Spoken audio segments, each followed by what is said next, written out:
Good afternoon, everybody, and I'd like to welcome you to this Operational Services Committee on the 13th of November.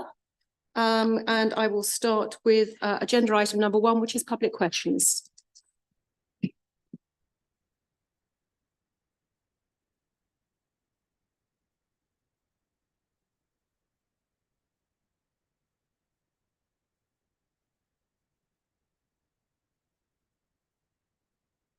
We have no public questions, so I will now let Tracy get back so she doesn't have to run. Apologies and substitutions. Thank you, Chairman. We have apologies from Councillors Holtzman and Wade, and Councillors Trapp and Kane are here as substitutes. Many thanks to Councillor Trapp for coming back at such short notice to help out Catherine Holtzman. Agenda item number 3, any declarations of interest? Perfect, thank you very much. On to agenda item number 4, the minutes. Does anybody have any questions, queries, or spelling mistakes anybody's noticed in the minutes? In which case I will sign those as a true record at the end of the meeting. Chairman's announcements, agenda item number 5. I have invited John Hill, Paul Remington, Emma Grimmer and Nigel Ankers, representing ECSS, to contribute to the relevant items. Welcome to you all. Thank you for giving up your time. I'd like to draw everybody's attention to the 2 member seminars that are upcoming. On the 21st of November, we have the Health and Wellbeing Seminar, and the Sanctuary Seminar is on the 14th of December. Both of these will be held via Teams. I'd also very pleased to announce that all 10 new vehicles have, with the state of the art in-cab technology, have arrived and are, I believe most of them are out in use. So when you see the new ones, give them a wave. My last thing is we have an enormous agenda ahead of us tonight. So I'm going to ask all members to restrict themselves to questions to officers for clarification only on questions already submitted. In addition, I will be allowing members to speak once and for a maximum of 5 minutes as per the Constitution during debate. I intend to strictly adhere to the order of business for each agenda item, specifically as set out in the paper sent out on the 13th of September 2021. They will be as follows. There'll be a presentation by the report author, a formal proposer and seconder, questions for clarification to the report author, consideration of amendments if appropriate. At that point, officer participation will cease. We will then move to the debate, the decision, and then we will move on to the next agenda item. Thank you very much.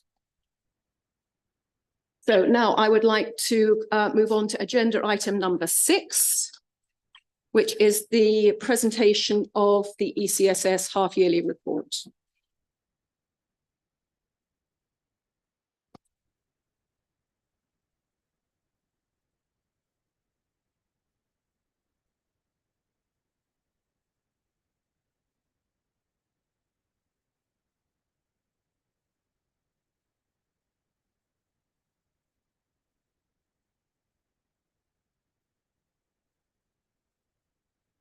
Thank you very much. I think, Emma, you're going to start.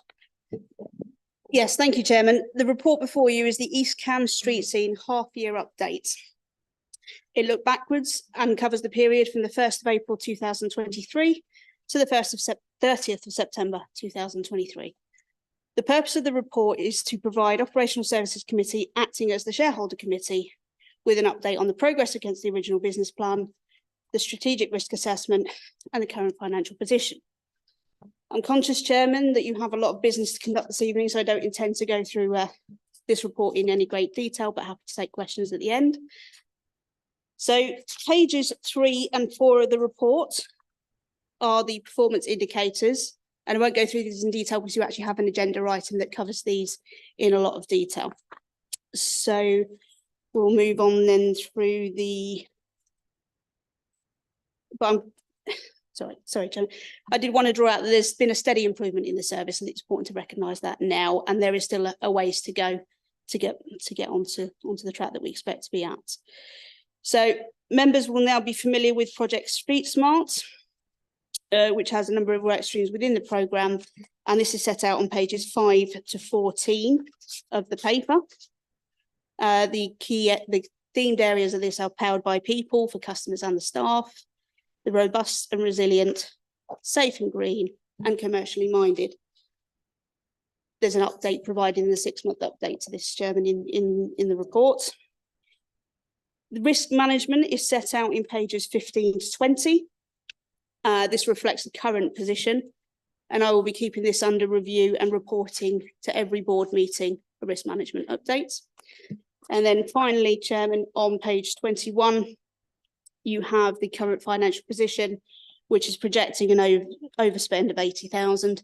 But again, Chairman, there's a separate agenda item on this. So I've got nothing to add at this point. Thank you, Chair.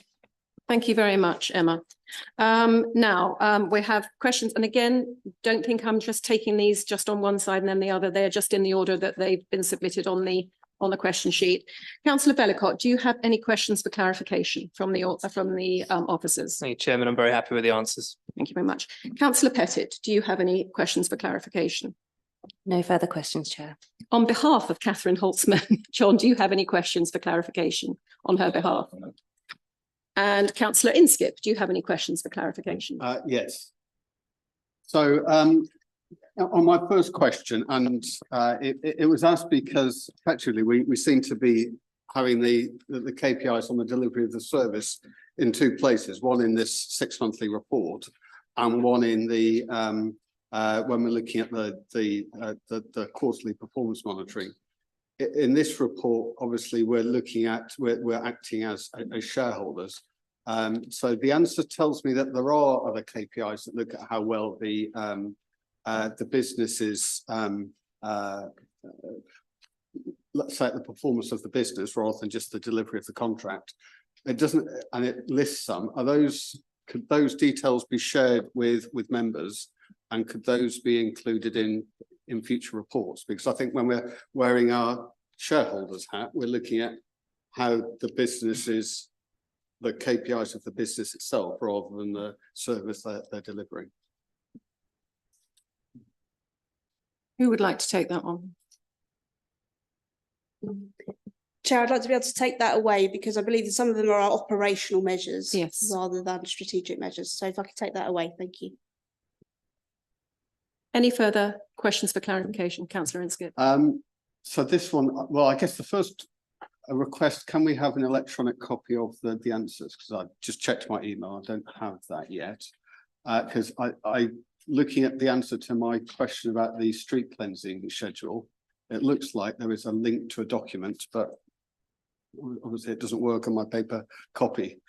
So if I can have a copy of that, of the questions in electronic format, but I think it would also be useful to have that appendix from the MOA that's given in the answer to the question. So it says that the cleaning zones are specified in Appendix A, page 48. So again, if that could be circulated electronically. I have to say that I asked Isabel for a copy of the MOA because I'm really sad. And so I'm working my way through it. So maybe as lead member for the opposition, you might like to have, you would find that interesting. And would be able to have a copy all for yourself. Yeah, absolutely. That would help. And you could refer to it, yes, all the time. Yes. If I could suggest perhaps we share a copy of the MOA with Councillor Inskip. Nothing else, no. Councillor Kane, do you have any questions for clarification? Yes, please. I asked about the contract cleansing for dual carriageways. And I think maybe I misunderstood what it's saying in here from the answer. Are you saying that the ECSS is already responsible for cleaning dual carriageways and A roads, and it subcontracts that out to someone else, rather than, as I read it, it's trying to get the contract to do dual carriageways and A roads? Through you, Chair, it's the former. It's that we're responsible for doing it, but it then assigned from us to more appropriate contractors. Thank you. Thank you. Do we have any other questions for clarification?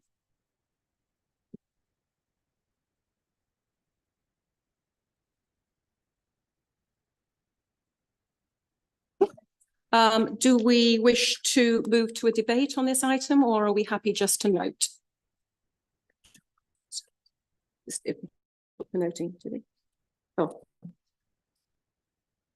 No, for noting, it's fine. Are we happy to just note and move on? Everybody happy with that? Thank you very much. Under item number 7, which is the street scene financial report, and over to you again, Emma. Thank you, Chairman. Last month, Council and ECSS agreed changes to the Memorandum of Agreement, which requires ECSS to report to Operational Services Committee where there is a projected net full-year overspend or underspend of 50,000 or more. The report before you is the first report arising from this agreement. So the Q2 management accounts are showing a projected overspend of 80,000.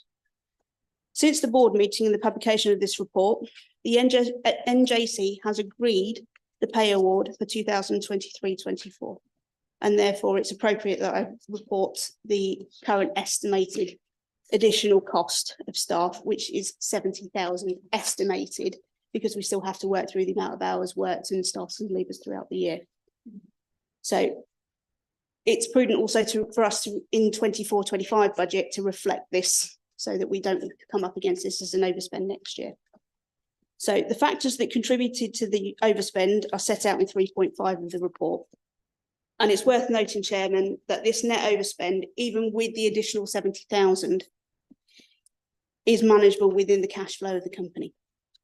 So I'm now working with Nigel and the head of Street Scene to conduct a review to establish whether any of these the projected overspends can be mitigated.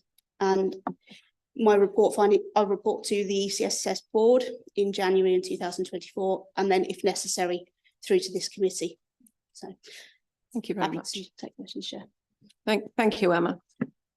Again, we had questions submitted by officers. Councillor Bellicott, do you have any questions for clarification? Just one briefly. So in terms of improving efficiency and effectiveness, is there also a sort of defined portion of the budget for methods to make the service more efficient, or is that a separate issue to what I've referenced here? No, there isn't a separate budget for that. Thank you. Okay, Councillor Inskip, do you have any questions for clarification? Yes, so I'll start with it's effectively taking the two together that I asked. So the first one I asked when the budget was signed off, and I was told the budget was approved on the 21st of February this year. I then asked why the changes to the overtime rates and the additional King's Coronation Bank holiday are being reported as exceptions leading to no overspend.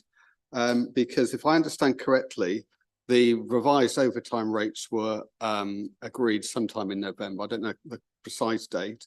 I know the King's Coronation Bank holiday was announced on the 22nd of November, because that was a government announcement. So that was several months before the budget was signed off.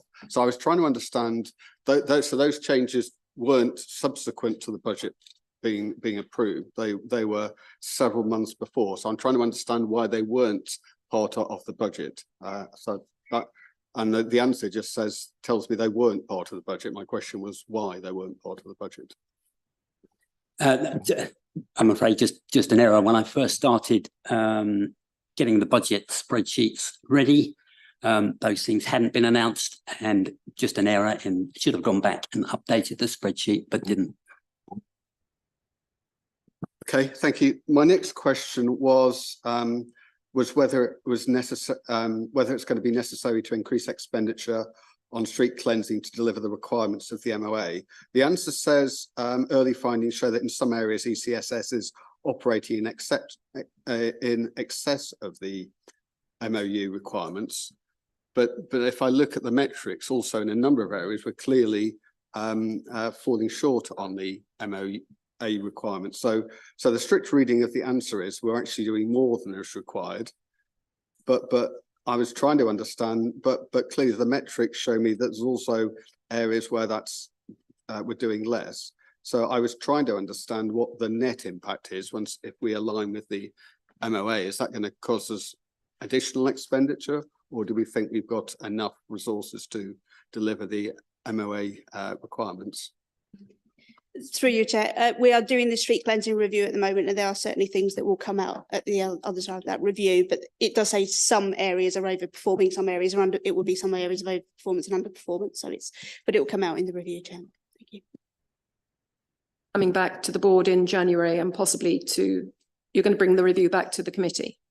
I can't commit to dates. So No, I'm trying to that's conclude absolutely it fine. as early Absolutely as fine. possible, Yes, Chairman. yes, thank you. Okay, so again, my next question asked about the expected level of agency staff and whether there's going to be further overspend. So I assume, given that the answer is that it says the current forecast estimates the use of 5.8 agency workers for the remainder of the year, and is the 2.5 what we budgeted? So effectively we have a budget for 2.5 for the rest of the year, but we expect to need 5.8. Is that the correct interpretation? Through you, Chairman, Nigel might need to jump in. So what we've done at the beginning of the year, we set it at 2.5. At the moment, we're projecting an overspend of 80,000, but that 80,000 does include the use of 5.8 agency workers. Nigel, yeah, again. Thanks, that's clear.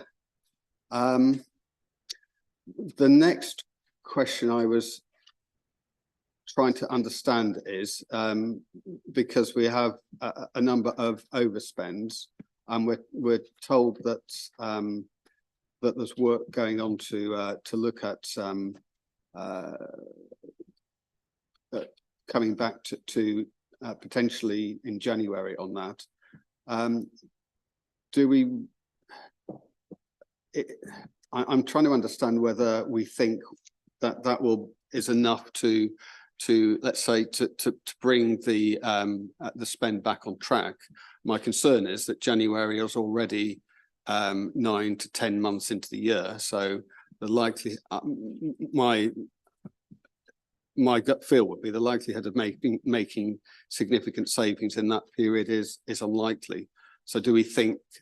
Yeah, I guess looking for a view on that. Is it likely we're going to be able to fully mitigate the overspend, or do we expect to finish the end of the year with a significant overspend? Through you, Chair, obviously it is a loss, and it's a loss that it was 80 and now we just mentioned the 70. So I can't sit here and commit that we'd get it down to 0, but what I do commit to do is set out the options for operational services. And one of those is there is sufficient cash flow in the company. And one of the options could be to either ask the council to assist with the overspends or even roll it forward into next year's management fee. But until I've finished the review, I don't know what that level of reduction could be. So I wouldn't want to commit to anything. But I also wouldn't going to commit to say, yes, I'll definitely get it down to 0. Thank you, Chair. So I guess then I have the question is, when do you expect to finish the review? I have committed to report it to board in January. So, and I will be making sure I meet that commitment in time for it to for operational services to meet as well. So if that goes to the board in January, when does that come to operational? There's an operational services committee in January. Okay. No other questions. Councillor Kane, you also have some questions submitted. Do you have anything for clarification? Yes, I do. It's along similar lines to Councillor Inskip, because I'm concerned that we have a report that ECSS isn't delivering on all its KPIs, and now we're looking at a report that suggests there's going to be an overspend at the year end. And I don't get a sense of urgency for resolving this. I wonder if the directors could explain why they feel that the timetable they've set of not coming back to this committee until January is not reviewing it themselves, in fact, until January is sufficient under the circumstances. Excuse me, councillor Kane, is this a question of clarification to a question already submitted?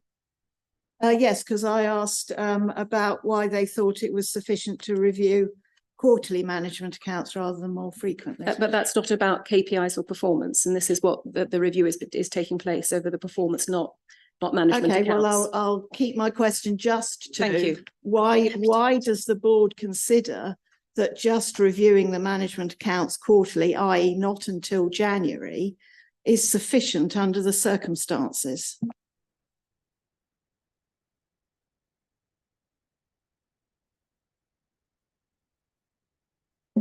I think we've answered the question in that we are content. And in terms of the realisticness of the timetable, I expect I would point out that we're coming back to this committee the first month of next year, and we're undertaking quite a fundamental review.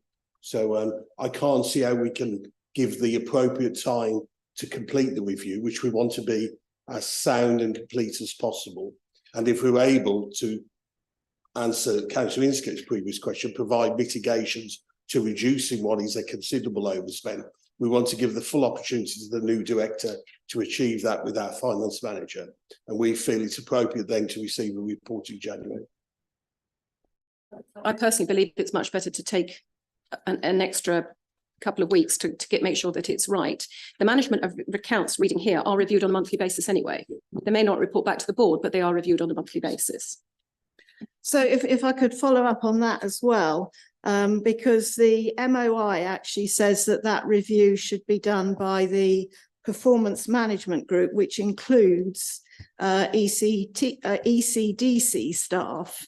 It's a mix of ECSS and ECDC, and I understand that's not meeting, and I just wondered why the directors are not ensuring that the performance management group is meeting and reviewing these accounts on a monthly basis. Through your chair, that group was set up through the MOA back in 2018, and time has moved on since then. So whilst it doesn't meet in that group as it's prescribed in the MOA, there are still meetings between the ECSS management team and the finance manager. And I know that finance manager also meets regularly with the ECDC finance director. So it may not have the same shape and form, and it's something that we need to consider with an MOA going forward as to what that should look like and could look like, reflective of a service that we've now been delivering for a period of years. But those meetings take place just in a different guise. Thank you, Chair. So sorry, you're accepting that it's in the MOA, but you're just saying, but we don't do it. No, I said that it was done in a different form, not exactly as prescribed in the MOA. It happens by other means. Back in 2018, a lot's changed since the original MOA, but the spirit of that agreement is there, in that ECSS meet, they review the budgets at officer level, and they also have discussions with ECDC's finance. So it's just taking place in a different form, not exactly as prescribed, but I do accept Councillor Kane's point as well. Thank you. So I'm confused about what the status of the MOA is and who has the authority to just change things that are meant to happen in a certain way in the MOA, just change it without changing the MOA or reporting back to shareholders in any way that it's changed. Somebody just changes it. Who has that authority? Councillor Kane, maybe this is something, we are just talking about questions for clarification. This wasn't one of your original questions. Maybe if you want to question the officers out of this committee, maybe you need to arrange to have a meeting or submit a written question to them, and they can inform you the basis of that. But at the moment, we're asking questions for clarification. So can I ask questions later on? No, if you want to ask questions outside the committee to the officers about this particular thing that you're interested in, then I suggest you do that out of the committee. So I don't understand why I can't ask it in committee. Because we're trying to, you had the opportunity to submit written questions. We're now asking for questions for clarification. Yes, but I thought we were also allowed to ask questions Well, we beyond the bear in written mind the fact there are questions. 21 items on the agenda. I did ask members to be mindful of that. Yeah, Unless this is I, absolutely vital and important to this committee, and it doesn't sound to me this is something that you're particularly interested in, maybe this is something that you could question officers about outside this committee. so sorry, Chair. I'm struggling with this one. Are you suggesting that whether or not the MOA is being followed is not of I didn't importance say it to was this of im- I committee? didn't say it was of importance, but it's something that is clearly going on in some form. It may not be in the form of the original MOA, but it is going on. You wanted reassurance that the ECDC and the ESSS officers are meeting on a regular basis. You can give them that reassurance that it does happen. But what else in the MOA isn't happening in the Well, way it's set up? How do we know how This this is why business we're is being having, run? this is why we're having the review that appears later in the agenda. No, that's completely different. And an MOA should be followed while it exists.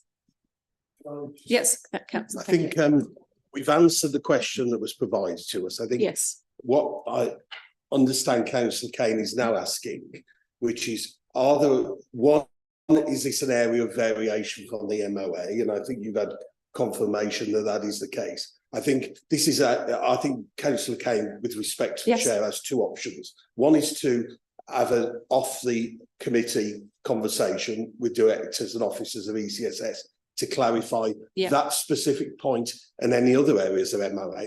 I think it would be more helpful to committee if there's a further question submitted perhaps to a relevant agenda item, i.e. the review at the next meeting, that we can give a full detail where the MOA is varying as we provide the clarification, if that helps. Yeah, no, absolutely fine. Thank you, John. Are you content with that, Councillor Kane? I'd like it recorded that I accept that, but I'm not content. I'm deeply concerned that we have an MOA under which the company is meant to operate. We've just heard it isn't operating under the MOA, and there doesn't seem to be an agreed process for how people change how we operate under the MOA. And I feel that I have been prevented by you, Chair, from following this through. So I'll accept it because you're the chair, I but I look would like that forward to seeing you in recorded. January, Councillor Kane, and then you'll have your answer. I do have a further follow-up, which is I asked what the October management accounts show in terms of expenditure trends, and I was told they'll be reported to the board in January. What I was actually asking was, given that we have a forecast overspend, how do things look in October? How does that change or not change the director's view of the forecast? Through you, Chair, I've just reported the cost pressures related to the additional pay that we know of for the NJC, which have an impact on the projections going forward. Nigel's still preparing and finalising the October management accounts. They're not ready yet, and they'll report to board, as we say, in January as part of the Q3, which is the normal way, and members will receive them as part of those papers in confidence. Chairman. So what is the timetable for producing the monthly management accounts? So normally it takes a couple of weeks. There are certain bits of information that I need from external parties. So, for example, the repairs that are done to the vehicles are done by Cambridge City, have to wait for their bill to come through. There's the materials recycling credit that comes from Thalia. And then there's also the payroll this month. So the pay review went through on Friday's payroll. And I just haven't had a chance yet to go through and analyse the exact overspend. I do understand that there's a time required to get stuff from third parties, but it does worry me as a shareholder that we have a company that is forecasting a significant overspend, and here we sit on the 13th of November, and the directors don't seem to have seen October management accounts. I don't get the feeling, frankly, the confidence that the financial situation at ECSS is being given the priority it requires. Councillor Kane. No. Thank you.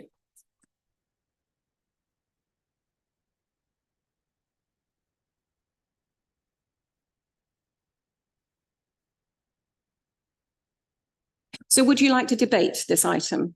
Anybody like anything they have to say on this item, or can we just note and move on? Councillor Kane. I would suggest that we ought at the very least to note with concern. Councillor Vellacott. Can I just say, ECSS, as well as every other waste service in the country, has faced unprecedented financial circumstances over the last 2 years, I would say. And we've just been told by officers that this particular report, which concerns the overspend of £80,066 projected, can be paid within ECSS reserves. There's no demand for more cash from the council. I think given the circumstances, we've done quite well. Councillor Inskip. Chair, I don't believe that last comment was correct. We haven't been told, have we? Can we just ask a question again? Have we been told that the overspend for this financial year can be paid out of ECSS reserves? Because my understanding was we were told that the ECSS would need to come back and ask for either an increase in the management fee for this year, or to roll that forward and have that in next year's fee. In other words, putting more money on our council taxpayers. I think in fairness to Councillor Inskip, he's quick that ECSS do not have reserves. What they have is the management fee reserve paid quarterly in advance, so they have the funds to cover. Yeah, it's simply a cash flow issue. Yeah, but the at cash the end of flow the issue, day, yes. But let's hope springs eternal, and hope that with clever and sensible measures in place that this overspend can be clawed back. Let's not all be quite so gloomy. I have faith in our officers to go out and do a good job. So I did say we were going to restrict once. We're not going to go backwards and forwards on this. that was just a correction Okay, to now you're allowed to speak. So I will Okay. make my comment now. First of all, I think we should remember our role is as the shareholders for the company, and I don't think I've certainly not heard shareholders previously relying on hope. I think that we should be scrutinising what was going on. We should brief ourselves beforehand and have a good understanding, and I think that's all councillors need to understand the true financial position. And it's unfortunate that we know, some councillors seem to have misunderstood the finances. I think it's maybe we need to think about more training and awareness there. What I guess the one positive thing I can say, it's at least we have this report now coming to this committee, because last year we didn't find out right until towards the end of the financial year that had been a significant overspend at ECSS, and ECSS having to come back and ask for significantly more money for the management fee. What concerns me is, having then adjusted the budget for this year, we find we're still overspending, and certainly there's nothing in the information that we provided to me that makes me hope that we will come back on track. We've been told, for example, that the level of agency staff is going to continue to be significantly above what has been budgeted. So that alone is likely to lead to an overspend here.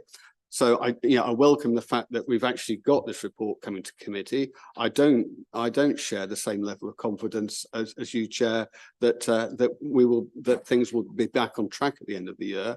I actually have the concern that if we're only now looking at how we can mitigate the overspend, we actually don't have enough time to do that. If it's going to take some time even to work out what actions could be taken, then I think we will either run out of time, or what does concern me, reading, maybe I'm misinterpreting some of the phrases, but what does concern me is we're looking at whether mitigation might mean reducing a service level below what is in the MOA, which to me isn't a true mitigation. It's the company then failing to deliver against its commitments. So I think it's right that we give proper time to this, and that we do give it proper scrutiny, because in the end, this has already cost us significantly more this year than previous years, and that situation, certainly on the evidence before us, is only worsening.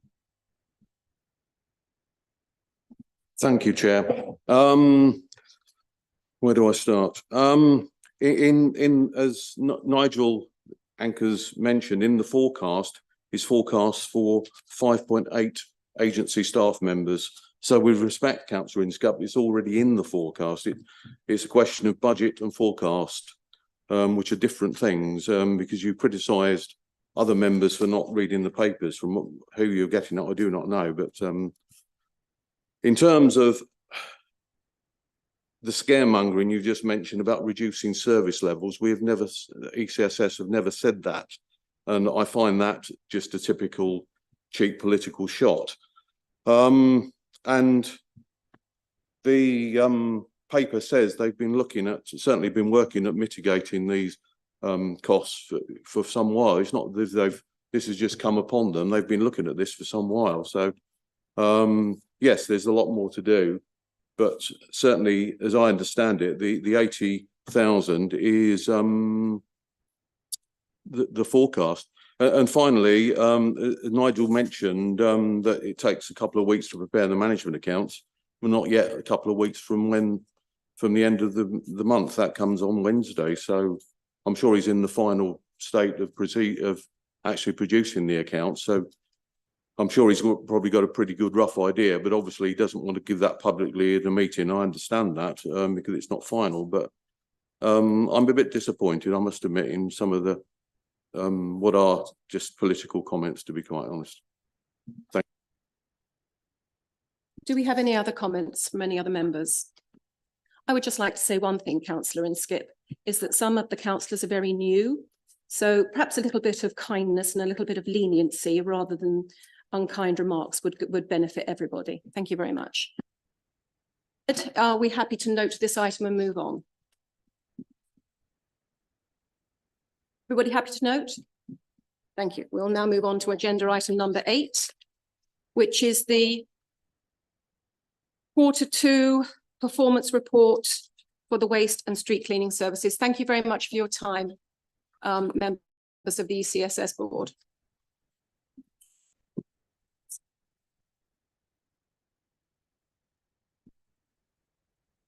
I'd like to welcome Catherine Sutherland to the meeting. And if you'd like to present your report, Catherine. Thank you, Chair. Excuse me. Thank you, Chair. I'll start by confirming the sickness information for Q2 that wasn't ready in the initial published report. ECSS achieved a productive rate, of 93%. Of the 7% of those days that were lost to sickness, 147 were long-term absence, which was a reduction from 202 days in Q1 as employees returned to work. Short-term sickness increased from 79 days last quarter to 125 in Q2. Absences continue to be managed in line with ECSS's sickness policy. Moving on to collection services, very encouragingly, a figure to highlight is the number of missed refuse collections, our black bag collections. It's the lowest it's been for a number of years and is an improved number from last quarter.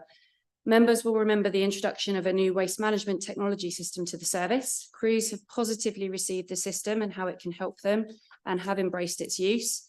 It's been soft launched, so at the moment only the in-cab is being used whilst they get used to the system, and then a full automated integration with the council's CRM system to follow in the new year.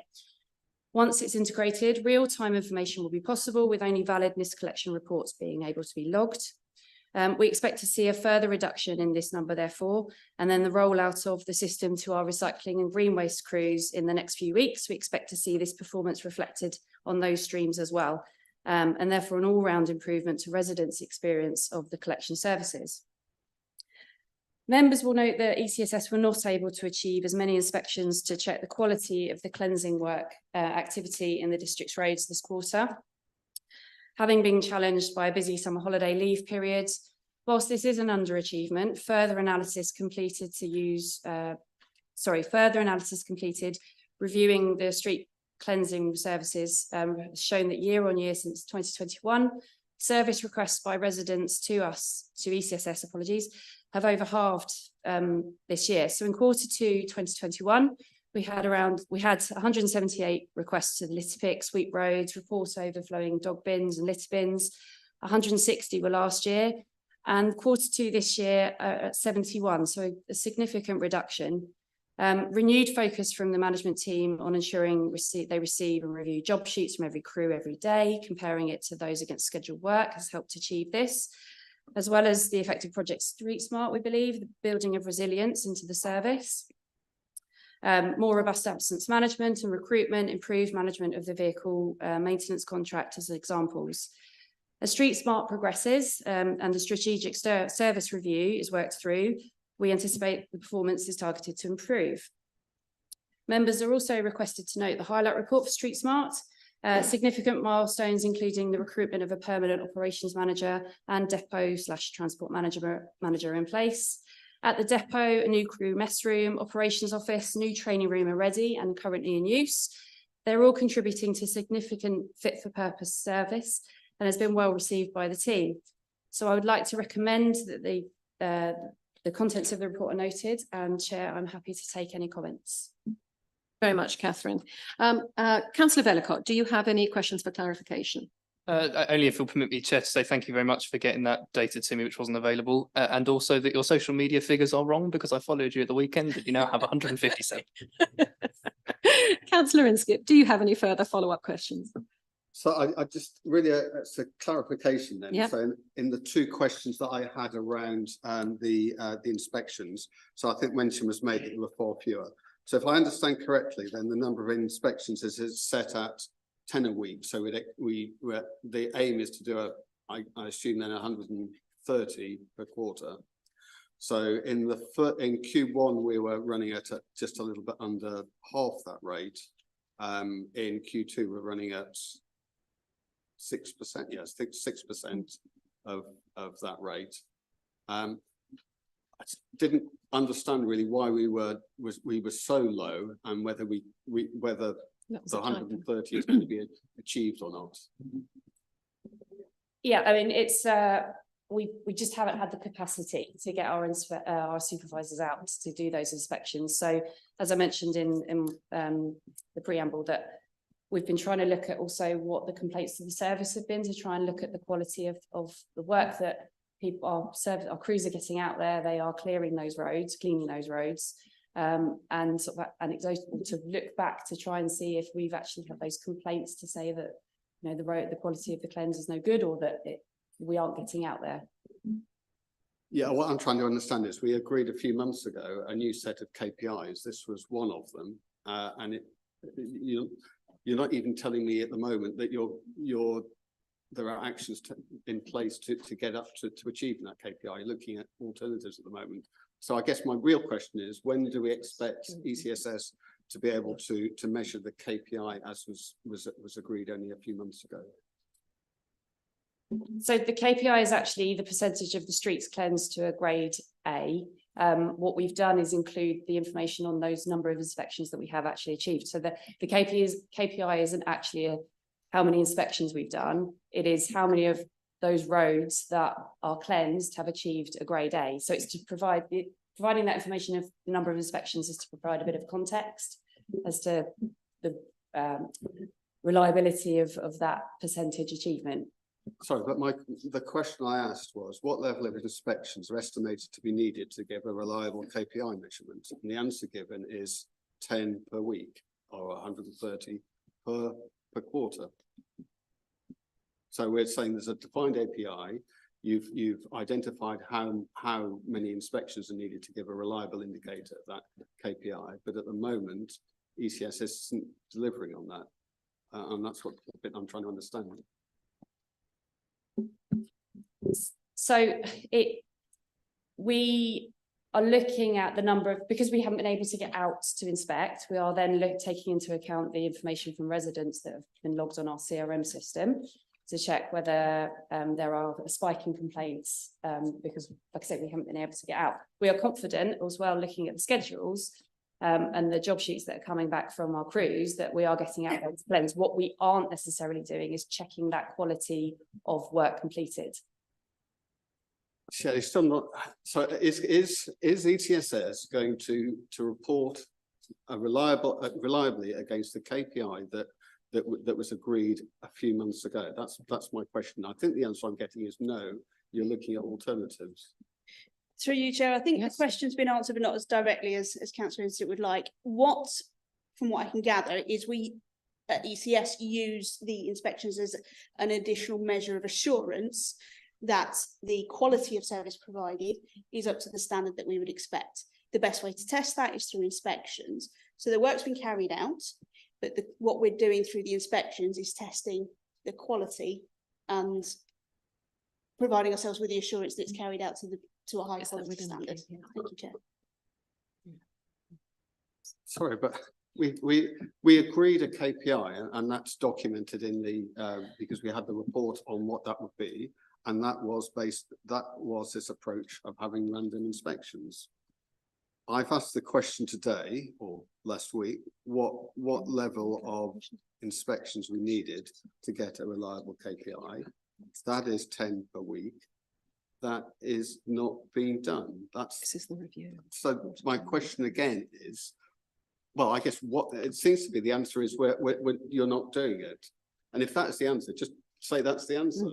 Can I ask yeah. Isabel, who was the director at the time that this work was going on, to give some clarification on this? Are you happy with that? Thank you, Chair. So when these KPIs were pulled together, the aim had been to have 3 operational supervisors. When they were pulled together, we currently still only have 2. We've been out to recruit several times. So you're absolutely right. Over the previous 2 quarters, we haven't been able to hit those KPIs because they were based on the fact that we would have 3 ops supervisors. So until that 3rd operations supervisor comes in, then achieving 10 inspections per week is quite unlikely because that's what it's been based on. And I think, but in terms of the quality of service delivery, this is just a measurement of whether or not we're hitting that quality, not whether we're delivering the quality of the service. So I think that probably going forward, when there is a 3rd ops supervisor in post, then those inspections would be able to be achieved. Thank you. So that clarifies the situation then. So we're not currently adequately staffed to collect the data. And what I would say is that we can't then say hand on heart that we're delivering the service because we're not measuring it.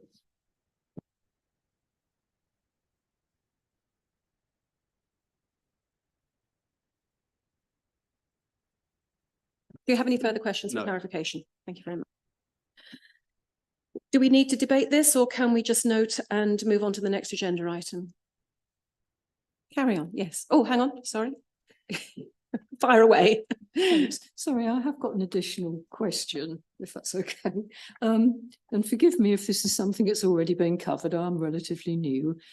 Is there a system, or is there going to be a system whereby householders know when their roads are going to be swept? Because I saw a sweeper going down a road. I've never known when my road is going to be swept. And I must say my road is always fine, so I've got no complaints personally. But I saw a street sweeper a few weeks ago go down a road adjacent to my road and then turn into Cambridge Road. And the poor thing didn't really stand very much chance of being able to do a good job because there were cars parked everywhere. And if residents had advance notice, then they would probably be able to, or possibly be able to give you some consideration and help you do a better job. Thank you. Yeah, happy for you to contact us with those specific locations, but where we do have notification of those areas, we will be trying to get out to leaflet those cars, ask those residents to move so that we can get in. But if there's anywhere that you... Well, I don't think it's any specific area. There are cars just all over Ely. And if the residents had some sort of idea of when to expect sweeping, I'm sure they might try to cooperate. At least I'd certainly hope they would. I think that's more aspirational than possible, to be honest with you, because if people go out in the beginning of the day and forget to move their car, there's absolutely no way with all the will in the world people aren't going to necessarily think, well, I need to move my car because the street's going to be swept today. Yeah, no, I fully appreciate that, but I'm just trying to think of the community working with the organisation. Is this debate, Christine? Yeah, okay. I think from the point of view of making people aware that the streets are being cleaned, this was something that I actually asked for and asked the question several operational services ago about how we could do this and make sure that people are aware, when the roster is. I mean, we can do that through social media. We can do that through several things. This week, we are cleaning this street. That's a simple job. I think that's something that can be looked at, and that will certainly help with the street cleaning. We're now debating the agenda item H, which is the review, rather than. Well, I appreciate your comments, and I'm sure that the street cleaning team will take it away and see what can be done. But does anybody have anything to contribute to the debate about the agenda item number 8? Or I'll be happy to note and move on. Yeah. The other thing I didn't ask on this item because I asked it on the previous the 6 monthly report. But the other area that concerns me is the sort of engagement with the community and social media and so on. And in particular, I was asking in the previous report about the previous Facebook site that we no longer have access to and haven't recovered, and then about the metric for social media and the number of followers, and if I look at the metric that it concerns me there that we haven't got very realistic metrics. So we say that the target is 5% increase per year. Our baseline is the new site, the old, which has 157, I think, followers now, so a couple more. I think Council of Helicopters must have been one of those since the report was issued. But the old site had, I think, 456. Now, it would take us 20 years, more than 20 years at 5% a year to get to where the old site was. If we compare with what we do at with the East Cambs Facebook page, that's at 3,000. I haven't done the calculation for that yet, but that's going to be we're talking centuries to get at 5% growth a year to get to that level. And even then, that's 3,000 in that's still only a small proportion of the residents in East Cambridgeshire. So I am concerned that we just aren't doing enough around that social media side that's really going to have an impact, and we need to have that impact to get the sort of change in behaviour and to help support and educate residents. So I think that I just wanted to mention that as a comment, even though I didn't ask specifically about the questions on that on this item. Have any other comments or anything that we'd like to say? Councillor Kane. Oh, sorry. I am concerned about the street cleansing because we get quite a lot of questions and comments on it where I am, and I know in a rural area you don't do it as often, but that makes it even more important that we should know when we can expect it. I'm not entirely clear how ECSS are managing it if there isn't some sort of timetable of when things are meant to be done. And if there is a timetable, I don't quite understand why it can't be published. And I think if you did publish it, you would have the added advantage that actually you could probably assess your KPI through a network of volunteers, because I'm sure most of the parish councils would be very happy to report back on whether the street had been cleaned on the due date and whether it met certain standards, because I know they're very concerned about how their communities look and how the streets are. So I think having this programme of when you're going to sweep which streets, publicising it so people know, will, as we've heard, make your life easier, because at least some of the people will move their cars elsewhere that day.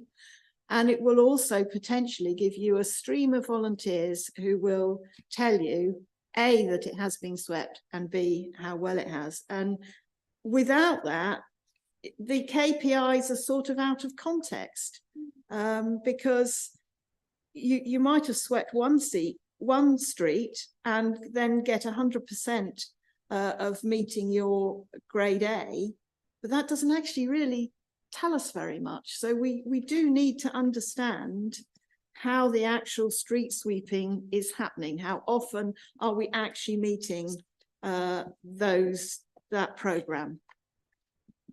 Councillor Ambrose Smith.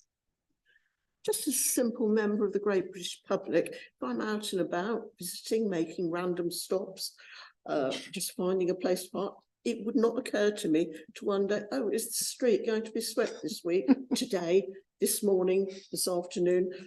Ain't going to happen. I mean, it never occurs to me when the street in front of my house is being swept. It is clean enough, that's great. And there is a load of cars parked in the Rat Run where I live. So I think the volunteers ain't going to be there.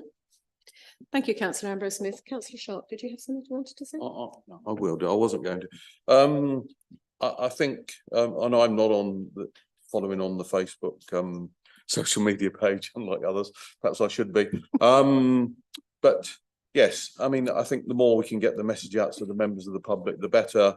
And I'm certainly not against. And I understand the issues in Ely, where you probably got more parked cars, and certainly if they were around in Stetsworth, where I live, or they were there a few days ago, just around the War Memorial, which all the leaves were taken up before yesterday's service there. But they were actually sweeping the roads about 3-4 weeks ago, and obviously I'm sure there were parked cars further up towards the top of the high street, which if we notified them, that might have made it easier. So I think the more we can make it easier for the crews, the better the service we're giving them. So I'm not against getting the time to, if you're able to do that. But yeah, thank you. Oh, Councillor Trapp, always something interesting to say, I'm sure. Never, not at this time. Just to say, following on from Councillor Kane and Councillor Sharp, I mean, if one said, shall we say, for instance, Swaff and Bullbeck is to be done on the second Monday of June or whatever it is, or whatever, how often you come out to me, I think we could put it in the parish magazine, people will know and they will respond, I'm sure. Well, I have to tell you that my children tell me that Facebook is so last year. It's all TikTok and Instagram and goodness only knows what else. But certainly only a certain generation, I understand, engage with Facebook these days. You probably need to do a little dance or something, or do something and then put it on there. And I haven't got a clue how that works, John. Absolutely not a clue. Apparently I'm on Instagram, but I don't know how I got there. So anyway. But thank you all very much for your contributions. We're happy to note this item then, and we'll move on. And thank you very much, Catherine and Emma, for staying on.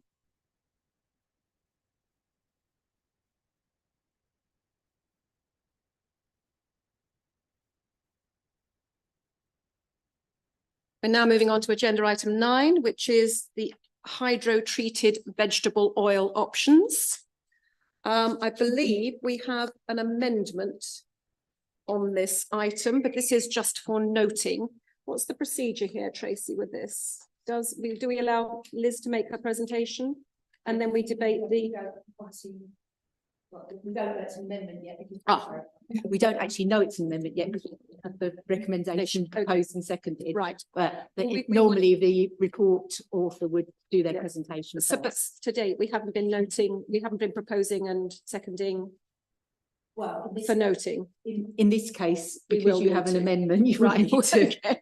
In which case then, Alan, do you want a second on? Thank you, Liz. If you'd like to make your presentation, please. Thank you, Chair.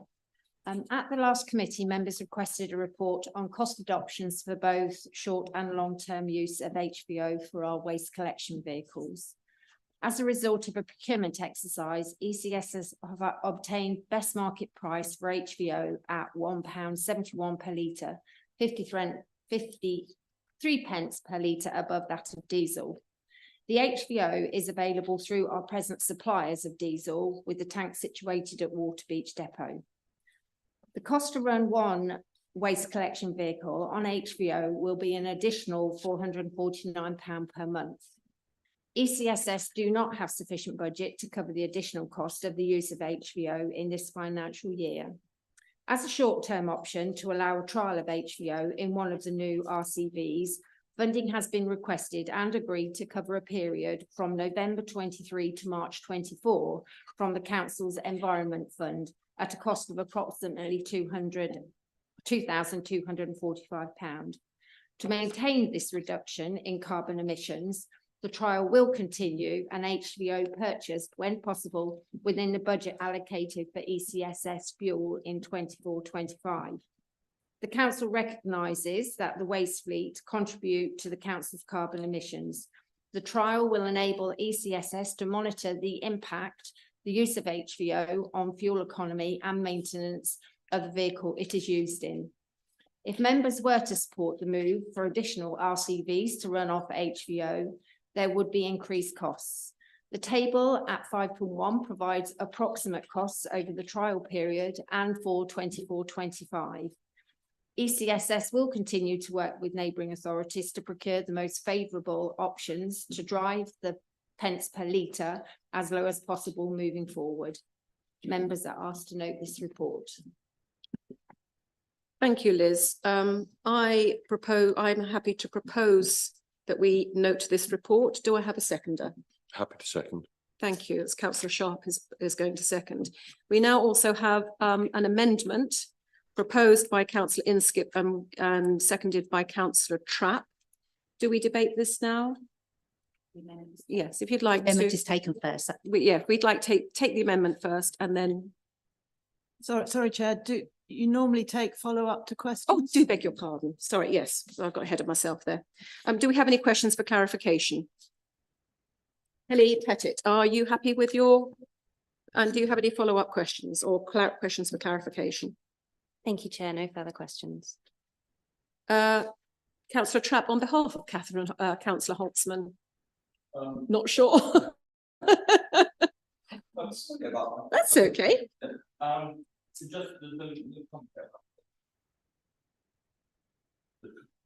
There's no answer here about the cost of providing. Is it? It will just happen, will it? Yeah, the tanks are already available for us. We've spoken to the supplier, so any additional cost is covered in the cost of pence per litre. All right, thank you very much.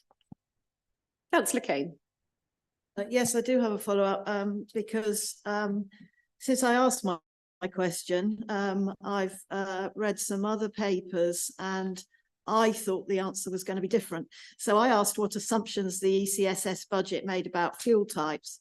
And the answer I've been given is that the assumption was that diesel would be purchased. But actually, now I've read some other papers, I understand the budget did actually allow for buying HVO as well as diesel. Can I just check that? As far as I'm aware, because the paper that went to committee, it was in March. So the budget was set before. Members agreed that we could, when purchasing the new vehicles, we could then look to operate them or run them off HVO. So the budget was set entirely on diesel? Yes. I'm not sure that's a question for Liz, as she's not employed by ECSS. Is she? She partly. Oh, I beg your pardon. Beg your pardon. I do beg your pardon. Yes, sorry. Lost my mind. Oh, I mean, that's the role in which she's reporting to us. Is that correct? I do beg your pardon. I do beg your pardon. Further questions? No? Now, we move to the amendment submitted by Councillor Inskip and Councillor Trapp. Yeah, I'll speak to the amendment and just to set a little bit of context for this. We know from actually several iterations of the environment plan that the refuse vehicles are by far the single largest contributor to the district council's carbon footprint, and we know that, and that's why for several years I've been pushing alternative fueling for vehicles to reduce that carbon footprint. We had a report in March that acknowledged that HVO was more expensive than diesel, but said that if it was within a certain margin, that we would that the ECSS vehicles would run on that. We know from the discussion that's just taken place that would have been an additional spend beyond what was budgeted in the ECSS budget, because that was signed off in February of this year before that came forward. What we know though from the earlier report we had on the 6-monthly report is we know, because the actual price of fuel is lower than budgeted, we know that there's an underspend of £33,000 on fuel in the first 6 months of the financial year. We don't have in any public papers that tell us what the underspend is like to be for the full year, but I think it's reasonable to assume that that figure will increase. But I can't say any more than that because that's on confidential papers. But so what the amendment does is to note that underspend of 33,000 in the first 6 months of the year, and that there's a further further underspend for the full year is likely. It also notes from the report that we have before us that it would cost just under £36,000 to run the full RCV waste fleet on HVO for the rest of the year. Whereas at the moment, what we're informed is that there'll be one vehicle on a trial basis. So what this amendment is seeking to do is it's instructing officers to work with ECSS with the objective of running the full fleet of all 16 vehicles on HVO for the remainder of the financial year, utilising the existing and projected underspend such that the total fuel expenditure continues to remain within the 23-24 budget. So just to be clear, there was an ECSS budgeted figure for fuel. We don't want to spend any more than there was in the ECSS budget, but on the figures that we've been provided with, it is possible to actually run the vehicles for 5 months, all 16 vehicles on HVO, and still to come within the budget figure that was in the ECSS budget for fuel. Now, of course, there are other issues with the ECSS budget, like forgetting the overtime and forgetting the King's Bank holiday. But I think, you know, we've declared as an authority, we've declared a climate emergency. We've committed in the environment plan to reducing the council's carbon footprint. We know this is the single biggest thing we can do towards that. And it would look a little odd if we say, oh, we can't do this because we made some errors elsewhere in the ECSS budget on, you know, agency staff and those overtime rates and so on.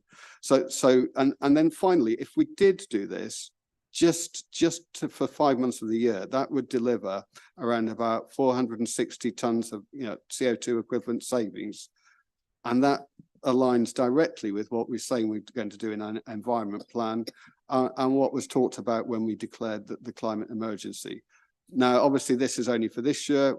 In terms of what would be done for future years, would be a decision for the council as a whole when it comes to budgeting. But it's clear from the figures that we've got, we can afford within that fuel budget to run those vehicles on HVO, and that's why I'm putting forward this amendment rather than just continuing with the plan that would do very little to reduce the council's carbon footprint.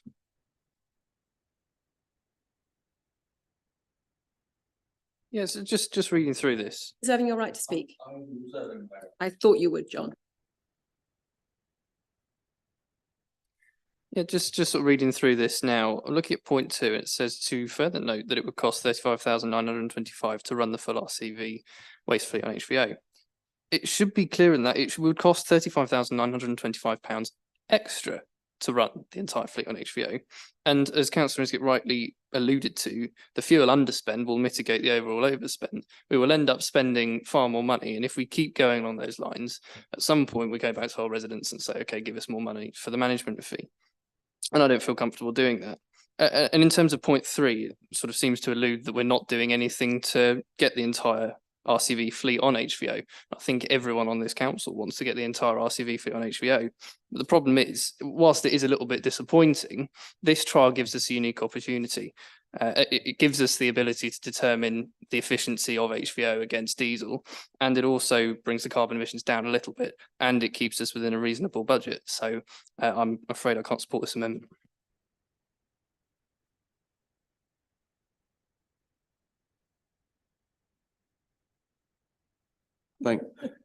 Thank you. Just a couple of things on this, and taking Councillor Inskip's point about which Councillor Vellacott's touched on. And we've got the net underspend of 33,000 on fuel, and obviously, like Councillor Inskip says, I can't refer to what's on the exempt papers, but if we do spend this additional £35,000 for the rest of the current year on HVO fleet, then that will increase the underspend. It's going to happen. That's logical. The overspend. Sorry. And finally, we are on 4.5. We're looking at trialing one of the new vehicles. I would have thought it sensible that we do that quickly. I know we've just got them, shiny, new in the depot. But rather than putting all 16 on straight away, then if there are any issues with what we're trying to do, then perhaps trialing them there is more sensible than putting 16 on and then having to change things very quickly. Thank you. Councillor Kane? We have a sort of, I don't know what the exact phrase for it is, but it's a kind of open book arrangement whereby we agree the fee with ECSS, and we agree it based on their budget. And in their budget, they budgeted for fuel costs. That's what we've given them that element of the fee for. We haven't actually given them authority to spend that in other areas of their business. It's there to spend on fuel. I'm not allowed to read out what's in exempt papers, but I would ask members to read paragraph 3.3.3 of the relevant exempt paper, because it is relevant to this discussion. And I would highlight that this fleet is responsible for 2/3 of our entire carbon emissions. 2/3. So for the money that is in their fuel budget, we can cut that for the rest of this year. And that will have a huge impact on our emissions and on the climate emergency that we've declared and our work to trying to bring our carbon impact down. So really what we're saying is we gave you this money for fuel. We want you to spend it on fuel, and therefore you can afford the HVO for the rest of this year. That is what I believe was planned, and that is what I think we should be doing. The climate emergency is serious. I mean, we see it all around us all the time. We see the impact on it. I'm lucky where I am, but I know colleagues from around the district have had some terrible flooding recently. We see what's happening because of the changes in our climate, and we need to address it. And there are going to be many of our carbon footprint that is much, much harder to deal with than actually simply using the money that was budgeted for fuel to spend on fuel, environmentally less damaging fuel. I cannot understand why we would not do it. We haven't told them they can use this money to manage their overspends elsewhere. It's their responsibility as directors to control the spend of ECSS. They haven't got the right to dip into the budget we gave them for fuel. We gave them that budget for fuel. They should spend it on fuel, and that will allow them to buy the HVO for the rest of this year. Goodall. Thank you, Chair. I am fully behind trying to get our carbon footprint down and fully behind transferring over to HVO. But it is a sensible idea to trial it for a while to see the efficiency of these vehicles as well. And the fact that the opposition are coming back saying, this money was for fuel, they would then bounce back to us at the end of the year if we had an overspend on saying, why didn't you use some of this money to cut down on the overspend? We cannot have our cake and eat it. We must make sure these vehicles are efficient in HVO compared with diesel first. Do we have any other contributors before? I would just like to say, I think I'm right in saying we give ECSS a management fee. We don't tell them how to spend it. They allocate they allocate budgets for things, but we don't have it's not our job to tell them how to spend their management fee. They may have budgeted X amount for fuel. And to be honest with you, the world is so volatile at the moment. Who knows what the price of diesel is going to be in 2 weeks' time, never mind in 2 months' time. So you're making a lot of assumptions. And Councillor Goodall is right. Should East Cam Street Scene come back and say, we have an overspend in April, you will be the first ones holding your hand up and saying, oh my goodness, how irresponsible. This is the responsible and sensible way to start and hope that the cost of HVO goes down and that the cost of diesel doesn't go through the roof in the next month. Councillor Trapp. Thank you. I'm a newbie at seconding, so forgive my mistakes. I'm not sure why we should trial them. I mean, these machines, these vehicles have been trialed, they've been given performance measures with HVO, and we know what's going to happen. So I'm not sure why we need to trial them. So that's one thing.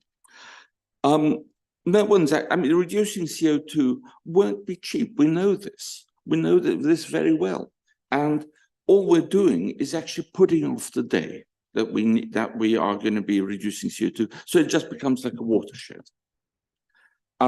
We've talked about the underspend. I think an underspend on this item should not be used to cover overspends. And I don't think, Councillor Goodall, you should now say what we are going to presume what we could be saying in at the end of the year, or Councillor Huffer as well. We would be delighted if we have money spent on this item and not the other items where there's an overspend are due to other operational circumstances, but we're not going to.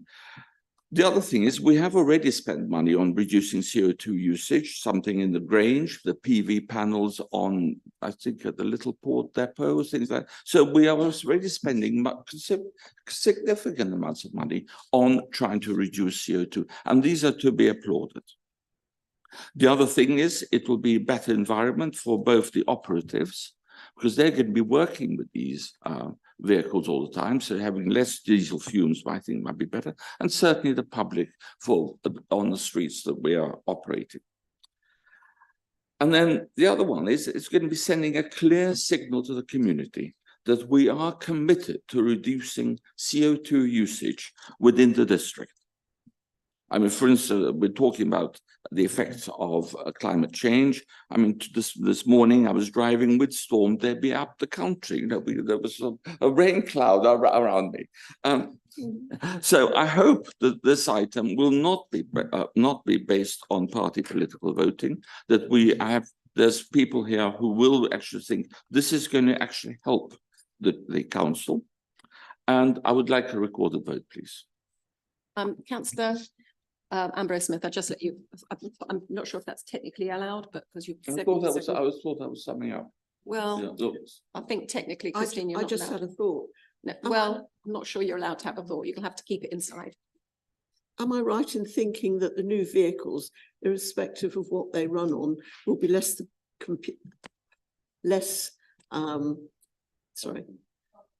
yes, than the old ones? Yeah. To the relevant officer and get them to report back to you. But John is right, he has. You see, so all those in favour of the amendment. Recorded vote, yes, just going to read them out. Thank you. This is for the amendment. Yes, this is on the amendment. This is a recorded vote on the amendment. When I call your name, can you tell me whether you're voting for, against, or abstaining on the amendment?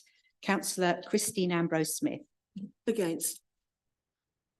Councillor Kane. For. Councillor Colbert. Councillor Goodall. Against. Councillor Huffer. Against. Councillor Inskip. For. Councillor Pettit. Against. Councillor Sharp. Against. Councillor Trapp. Councillor Velicott. Against. Councillor Whelan. For.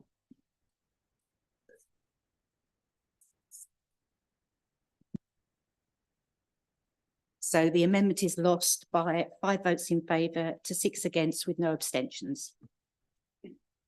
I think we now go back to the original agenda item. I have proposed that we note the report.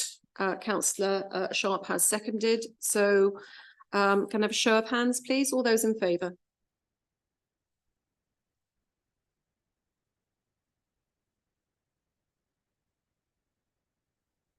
All those against? Abstentions?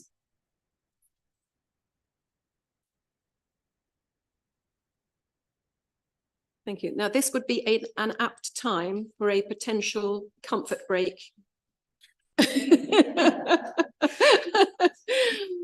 I'm sorry to do this to you. If you could just give us, shall we say 5 minutes? Is that okay? Is that okay? IT, should have made a noise, yes. We can be back in 5 minutes, please. Thank you.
If I could draw the meeting to order, please. We are now back in session. This meeting is live streamed, so should the live stream go down, we will adjourn and then reconvene when the stream takes up. If I could call Angela Haylock forward, who's going to make a presentation to us for VCAEC.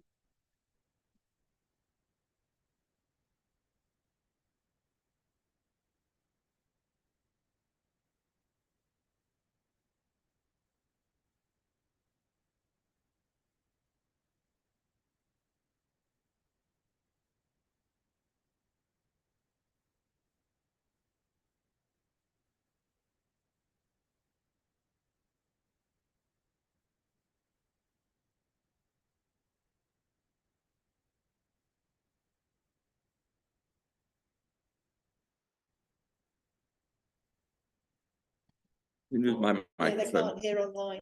Oh, sorry, yes. Oh, that made a rude noise, didn't it, that one? Okay. My microphone. So what I'm here to do is to give you an overview since the last committee meeting that I was here. So it's statistics for the last 3 months, but I will look at the last 6 months as well, just to give you an overview of what's been happening at the Volunteer Centre. So obviously our name is VCAEC and people, what's that? So we always say I'm the Volunteer Centre, but what it stands for is Voluntary Community Action East Cambridgeshire. And our role is around helping member organisations, any voluntary groups in the local authority area with things like funding, finding volunteers. Ooh, yeah, good luck with that one. But we also have 2 little schemes that we run as well. So we run the car scheme and we also run the gardening scheme within East Cambridgeshire too. So my overview is highlighting there that the gardening scheme, we sent out a survey to the people who've used our gardening scheme over the last 18 months. We've not quite got all the surveys back, but so far there are positive reports back on the survey, and we've actually received £1,000 in donations from members of the public who have used our gardening scheme. So it shows that it's a much needed service. We've also received in the last 6 months a couple of emails from one from a social prescriber and one from someone, I think it was Age UK, but don't quote me on that one, actually highlighting the fact that they wanted one of their clients to come and use our gardening scheme because they've actually been scammed by someone. And you think it's other sorts of things, you don't think of gardening. But 2 people that we've had come to our attention, one has been scammed by being asked to pay £300 to have their grass mowed, and it's just a small piece of land that this person, and the scary thing is that this person had £300 in cash in their house. So again, these individuals know that this person's willing to pay £300 and that they had that money in their house, which makes them extremely vulnerable. And another one with similar amounts, £250 just to dig a border. And again, this individual had the money in their house, gave them the cash. So, you know, so people are coming to us because yes, we're a charity, but they trust us because we are a charity. And they like the fact that we have volunteers because they like to think that they're helping the volunteers who also have needs of their own. So it's a twofold service that we have. We're having better recording of information. So our statistics are now far more accurate than they used to be because I'm getting people to write things down. And I've just literally this morning received rather a lot of backdated money for gift aid because you can claim back 4 years. It was something my predecessors didn't want to get involved in.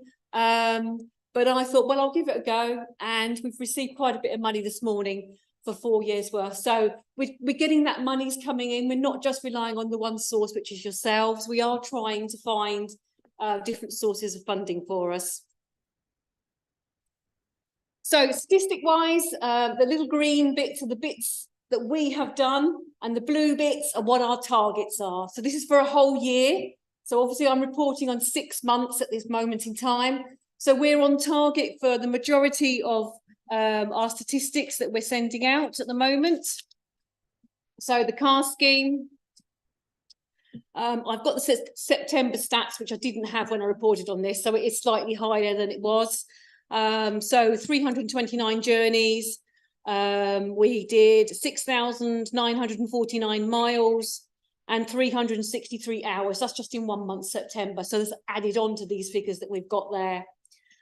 So the journeys in total, we are just under our target, but not far off. The miles, we are above target at this point in time. And our hours, we are just under what we should be at this time. But personally speaking, I'm really pleased with those figures. We are keeping on track with what we should be doing. The survey that we did for the car scheme, sorry, yes. Oh, sorry. I know we're limited on time, so I can give you the exact amount if you want. Are you okay? Okay, so we did a car scheme survey back in January. And again, we asked if people could give us donations within that. The car scheme, we got just over £2,200 in donations from members of the public who use our car scheme.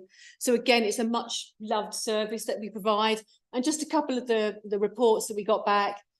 So the care given by the drivers makes me feel less vulnerable than on public transport, makes my disability more manageable.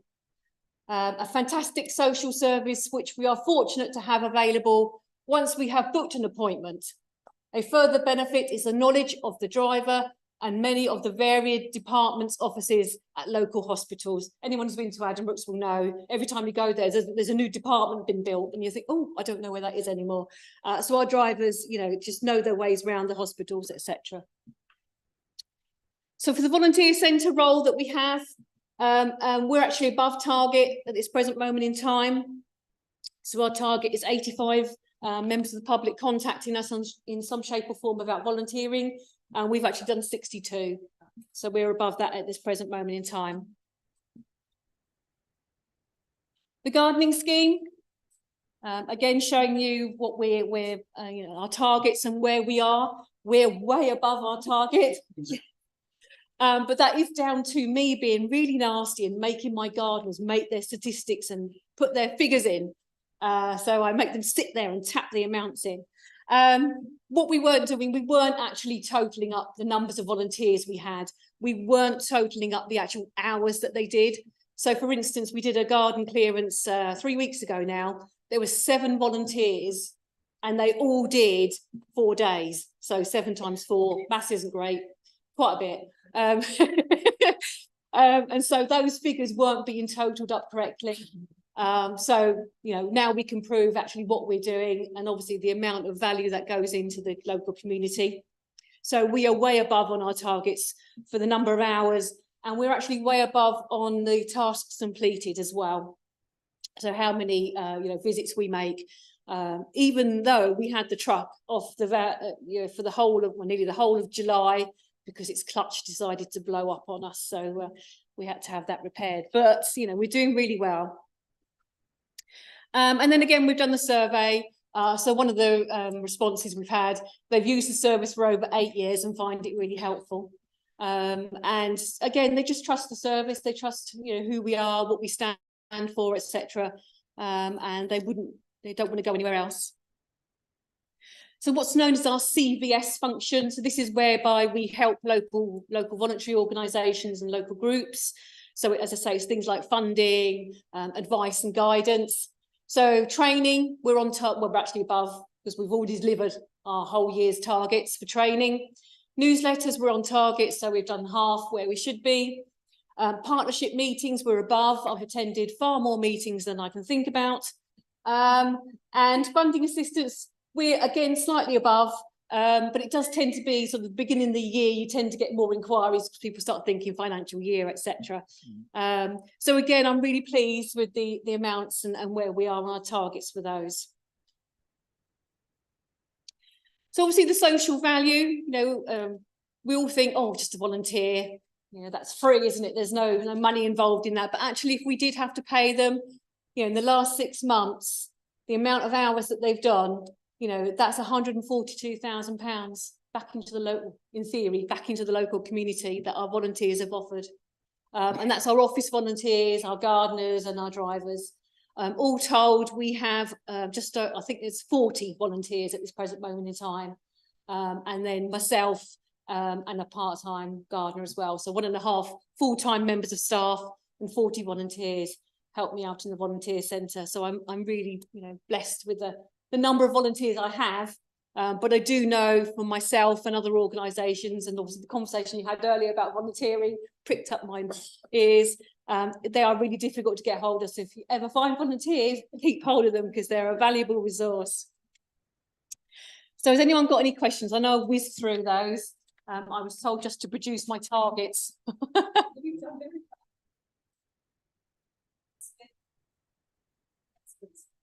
Yeah, just one briefly, the 142,000 of social value is incredible. How is that statistic calculated? Okay, so we used to use Volunteering England, which was £12 an hour, but Volunteering England no longer exists. So we now use the Sanctuary Housing formula, which is £14 and 5p per hour. Thank you. Okay. Well done, Angela.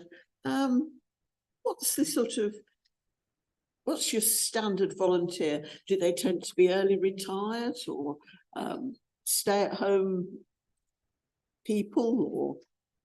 Or So for us personally, our drivers, I'd say the average age of our driver is around 78. Yeah. We've got, at the moment, we've got 27 drivers. So they range from, the youngest driver is in her 40s, the oldest driver is in his 80s, late 80s. So yeah, if you take those numbers, it's around 78. And we used to get sort of people in their late 50s, 60s, but we're now finding, cost of living, people are now having to continue to work longer. They can't take early retirement, etc. So we're now finding the volunteering age is going up. So that's the car drivers. My gardeners is a mixture, really. I've got 3 pensioners as my volunteer gardeners. I've got 2 early retired people. And then I've got people in their sort of late 40s, early 50s. So that it's a real mixture with the gardening team. And obviously that's more physical work. So we do have to be careful who we place, so garden clearance perhaps might not be suitable for someone not as physically able as someone else.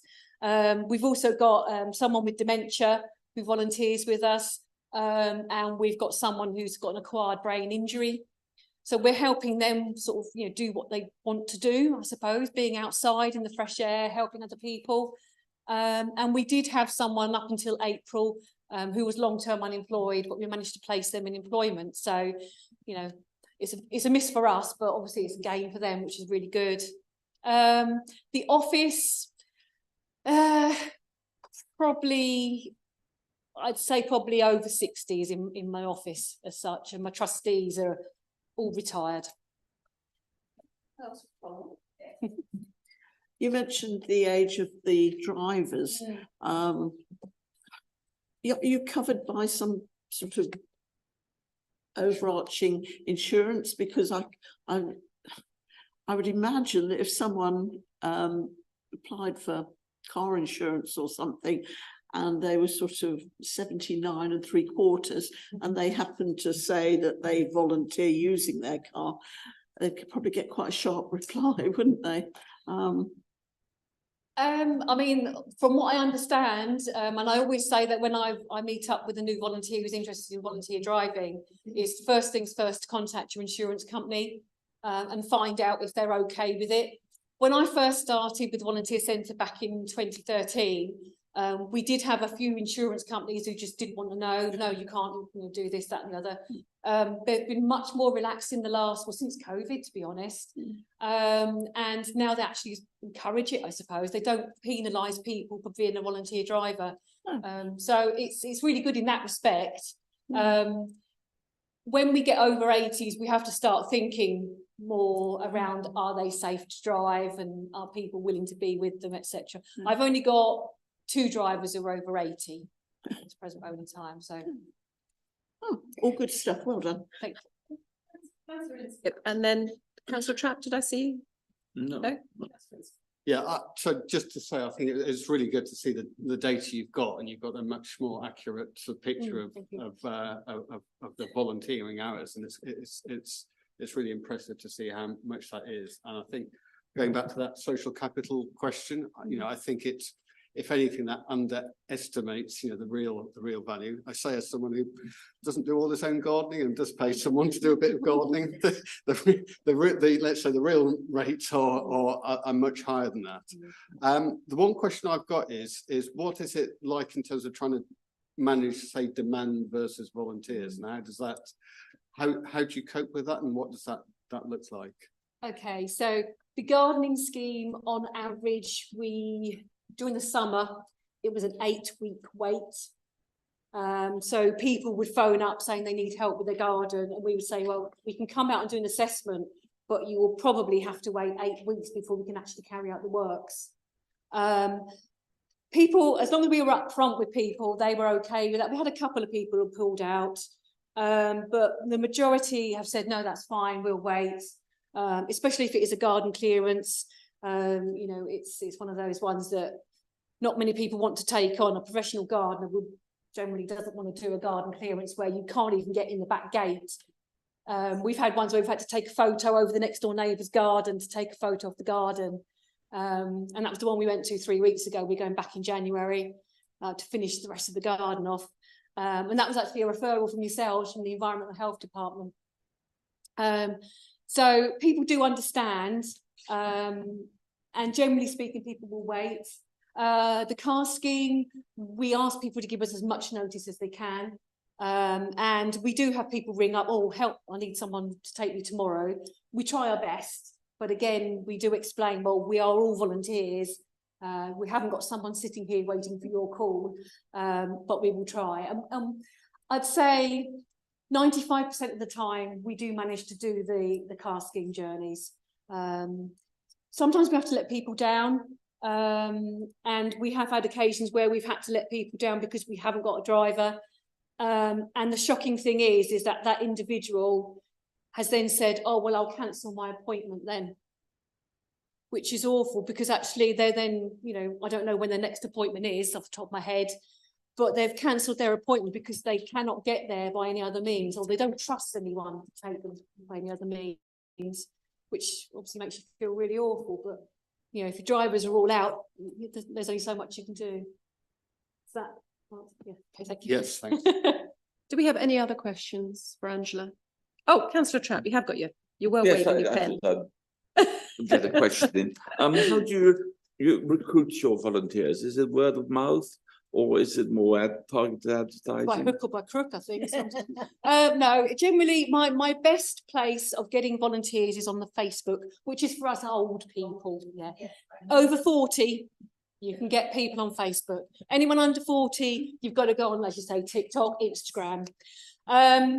So that's one of my tasks, or my things to do really, is about, okay, how do I get younger people to volunteer? You know, anyone over the age of 40, yes, I can get them on Facebook, but anyone under that, how do I do that? And that's something I'm working on at this present moment in time, is how can I recruit younger people? So I don't do Facebook. Am I under 40 then? You could be, you could be.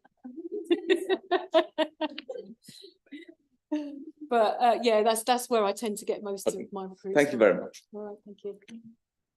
Any further questions for Angela?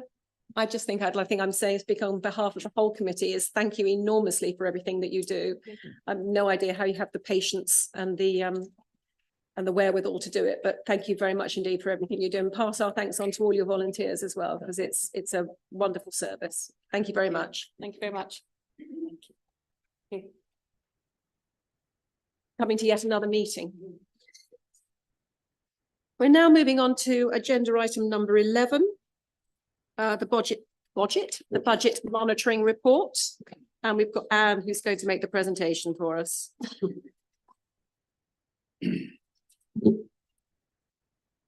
Evening. This is the budget monitoring report for Q2, which was to September. The committee is currently projecting an overspend on revenue of 407,000 and an underspend on capital of 1.8 million. Thank you, Anne. We had some questions submitted. Councillor Vellacott, do you have any questions for follow-up for clarification? Thank you, Chair. I do just one, and on the second question down, just says the underspend on marketing grants budget will be cleared by a payment to town councils. What form does that payment take? Is that just we'll give you the remainder of the money, or is that a specific scheme? It's a specific scheme, and it was from, I think, 2017 it was set up, and then we pay that out every year. Thank you. Councillor Inskip, do you have any questions for clarification?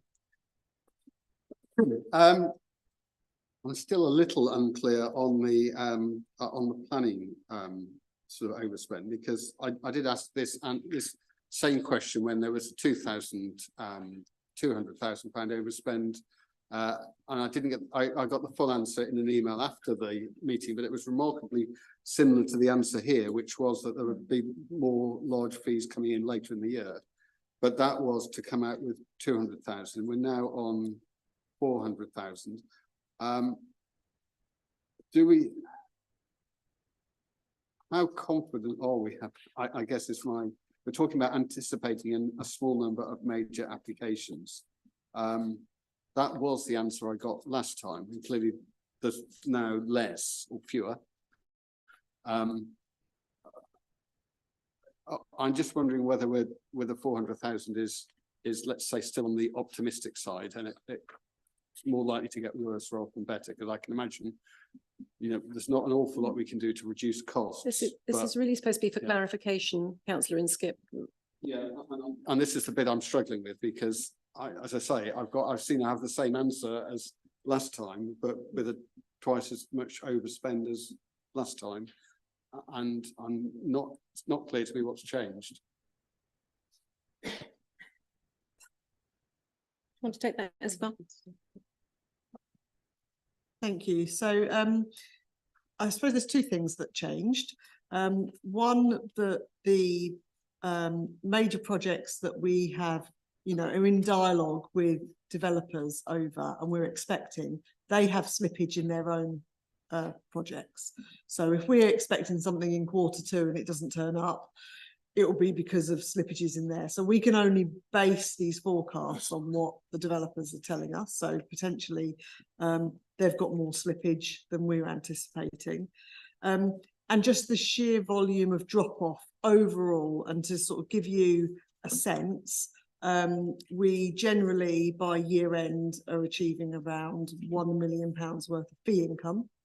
At this point, 7 months into this year, we've achieved just under 300,000. So it's unprecedented. It's very similar to the drop-offs that we had back in after the financial crash in 2008. So it is very difficult to forecast. What we are doing in the planning service, though, is looking at other income opportunities. So they are through these planning agreements. We're also looking at any spend where we are, we go out to other specialist services. So we have SLAs with other local authorities where we call down on support from those. We are reducing that demand because we've now got specialist skills internally. So there are lots of areas that we're pushing to try and make savings or generate other income, but it is very difficult to forecast that. This is based on what we know today, and it's a really changeable picture. And I just think the sheer level of drop-off is completely unexpected. Yes, I think my concern is driven by, if you just look at the market overall, you see for example, the Bank of England is now projecting no growth next year. If you look at the volume of house sales, house prices a little bit odd because Councillor Inskip, we're not in debate at this stage. So if you've got any further questions, please. So my question is, have those forward trends we're seeing in terms of being factored in, because those must impact the rate at which developers will come forward with planning applications. It looks like we seem to be reacting rather than predicting, is my concern. So we have factored in, yes, we've used our sort of market intelligence to say, yes, that there is this huge drop off, but we've also know that fees are going to increase significantly. That might have an offsetting effect as well. There's, yeah, we have used our market knowledge to come up with that figure, but it is changeable. Do you have any further questions, Councillor Inskip, for clarification? No. Thank you. Councillor Kane, do you have any questions for clarification? Yes. So I asked about the disability facilities grants, it's clear that there's a lot of work being done to ensure that we can progress those schemes well. But I note that it talks about the cost of materials increasing, which means that where in the past we might have granted someone to get an extension, that's now taking it over our limits. And so they're having to have a compromise scheme, and that some other councils are addressing this by giving a double grant. So I just wondered whether that's something our officers have delegated power to do, or whether it would need to be something that members would bring forward to allow double grants. I think we'll take that one away if you don't mind, Councillor Kane, because I'm not sure Anne is in a position to answer that question. But we can certainly get the relevant officers to contact you and put that in writing. And if they could email to the entire committee, I would be grateful, because that would be useful information to know. Thank you very much. Thank you, Chair. That would be very helpful. Yeah. Any further follow-up questions or clarifications? In which case, then this report is just for noting. If we're happy just to note, then are we all in agreement? Thank you. Thank you very much, Anne. Thank you for staying so late. We now move on to agenda item 12. And I'd like to welcome Angela and Sarah. Thank you very much for staying late. If you'd like to present your report, thank you. Thank you, Chair. I have brought 2 new domestic abuse policies to committee this afternoon. Our ambition is that survivors in any type of housing, circumstance or tenure will receive the right support at the right time from the local authority and our housing providers. The Domestic Abuse Housing Accreditation acronym DAHA is the UK benchmark for how local authorities should respond to domestic abuse in the UK. By becoming DAHA accredited, the local authority and services are taking a stand to ensure they deliver safe and effective responses to domestic abuse. The policies are in line with all our partner authorities in the sub-region, so we all have the same consistent approach to domestic abuse and the best possible outcomes for anyone experiencing domestic abuse. All officers will be trained in responding to domestic abuse. The purpose of the training is to help meet East Cam's commitment to raising awareness of and tackling domestic abuse in any form, to enable all employees to have the awareness, confidence and support to enable them to recognise and respond appropriately to incidents of domestic abuse involving customers and or colleagues, and also in their personal lives. In conjunction with the policies and training, we will be rolling out the Ask for Annie campaign, where residents can approach any member of staff from any department and ask for Annie. This stands for action needed immediately. This will alert the member of staff that the person needs immediate assistance, and they will be given the appropriate training on how to assist the member of public. For staff, we have 6 workplace domestic abuse champions who have been trained to respond to disclosures of domestic abuse and are able to signpost to specialist services. We have also set up a wellbeing room within East Cams where staff have space to share disclosures in a safe, confidential setting. Members are recommended to approve both of these policies. Thank you, and I'm happy to answer any questions. Thank you very much, Sarah. I do believe we have a proposer for this.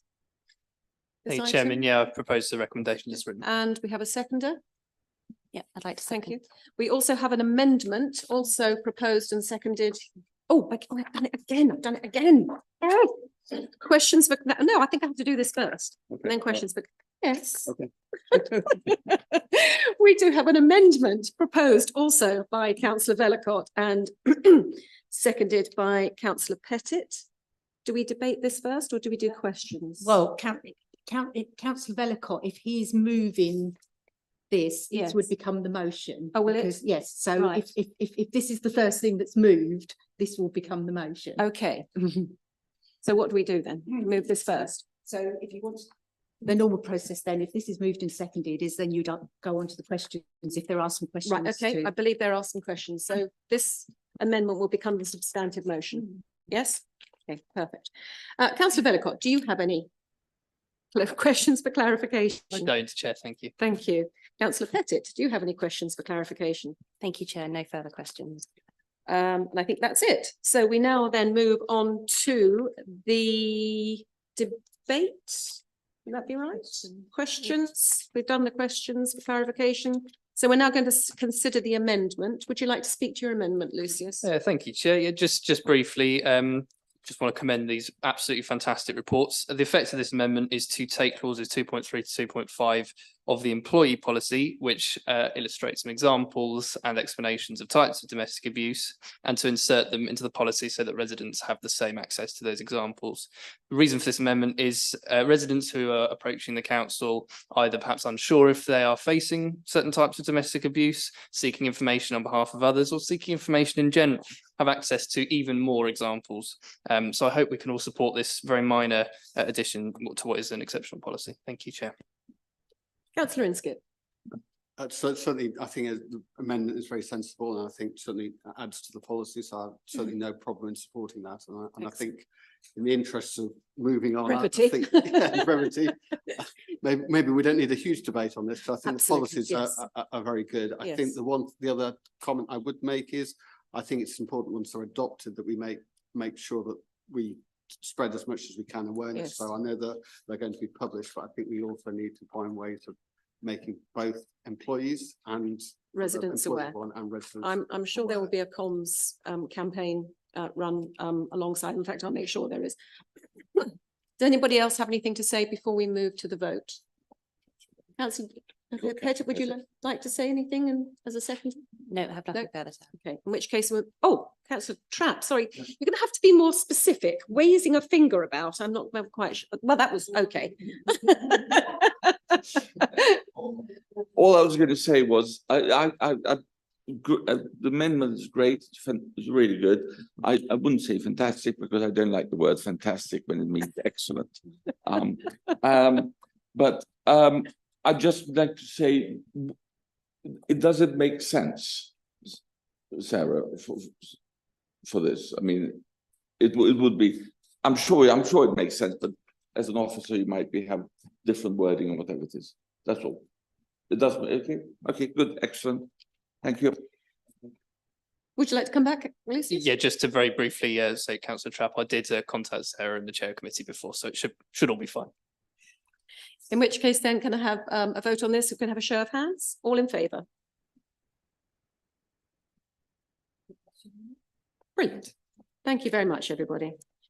We now move on to agenda item 13, which is the environmental crime action plan.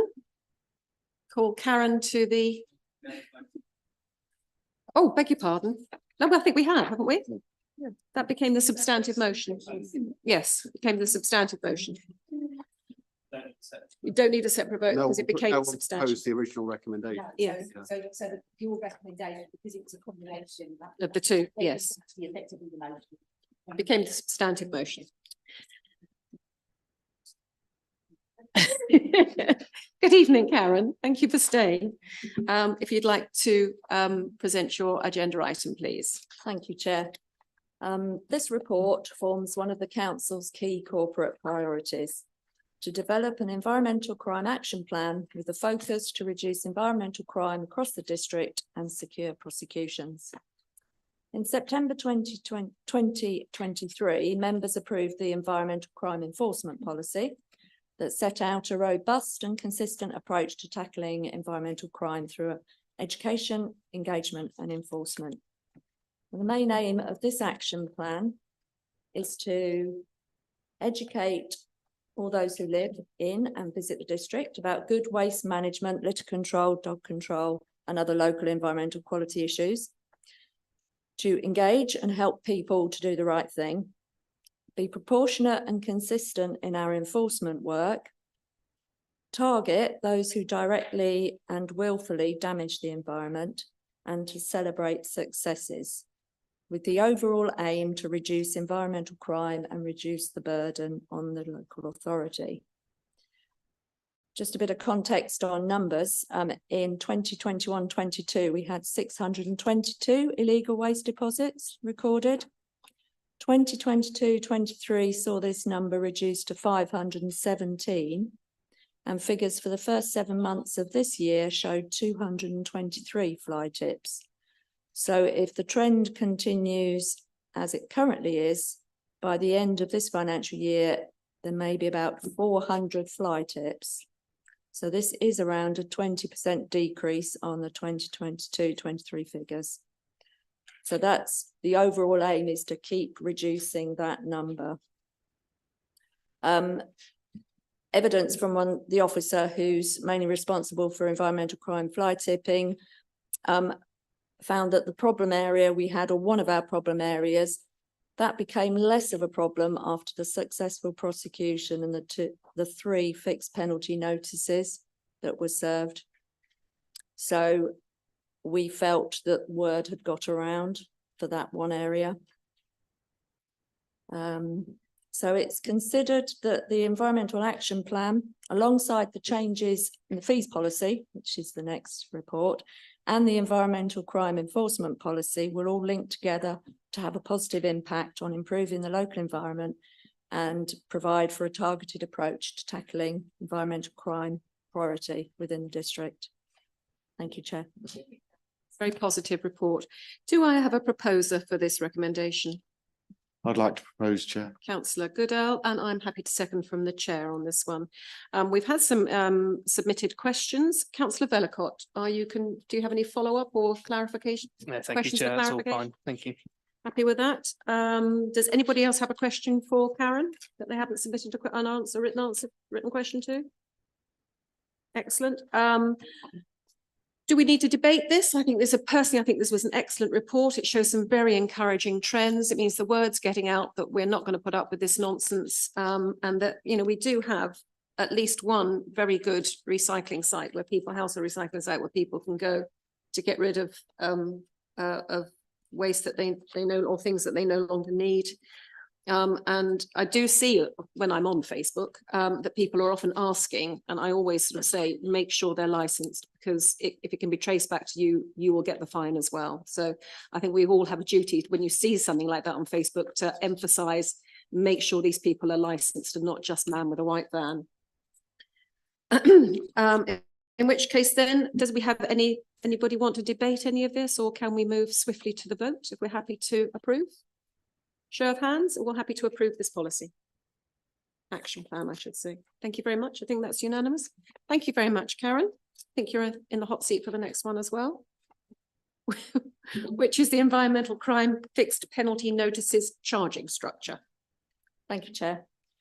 So as a result of the introduction of the Environmental Offences Fixed Penalties Regulations of 2023, we began to look at our options for fixed penalty charges, considering the type of issue we're asked to deal with. It seemed unreasonable that we could be restricted to set fixed penalty fees without being able to consider either the severity of the environmental crime issue or the motive of the perpetrator. Some offences demand a greater fee than others, and not all demand the maximum penalty fee allowed by the updated regulations. It is important for members to understand these are not fines. Only the courts can convict a person and fine them for fly tipping and environmental offences. The fixed penalty notice requires officers to have all the evidence that they would do if they were going to take a prosecution. But it's a way of saying to an individual, we know you did this, we have the evidence to support it, but to save you the bother of attending court and potentially having a criminal record, you can pay the fixed penalty fee and the matter will be closed. So the expectation being that they've learnt their lesson and that the council will have recouped some of the costs of investigating that case. We do find that fixed penalty notices are accepted by public and businesses, particularly if they've had to attend the council for a PACE interview under caution, where the evidence is presented to them. So the fixed penalty notices is a very similar procedure to prosecution. As I said, it's not the final fine. So therefore I ask for members to approve my recommendations within the report. Thank you, Karen. Happy to propose this from the chair. Do we have a seconder? Happy to second. There are no written questions. Does anybody have any verbal questions for Karen when we've got her here?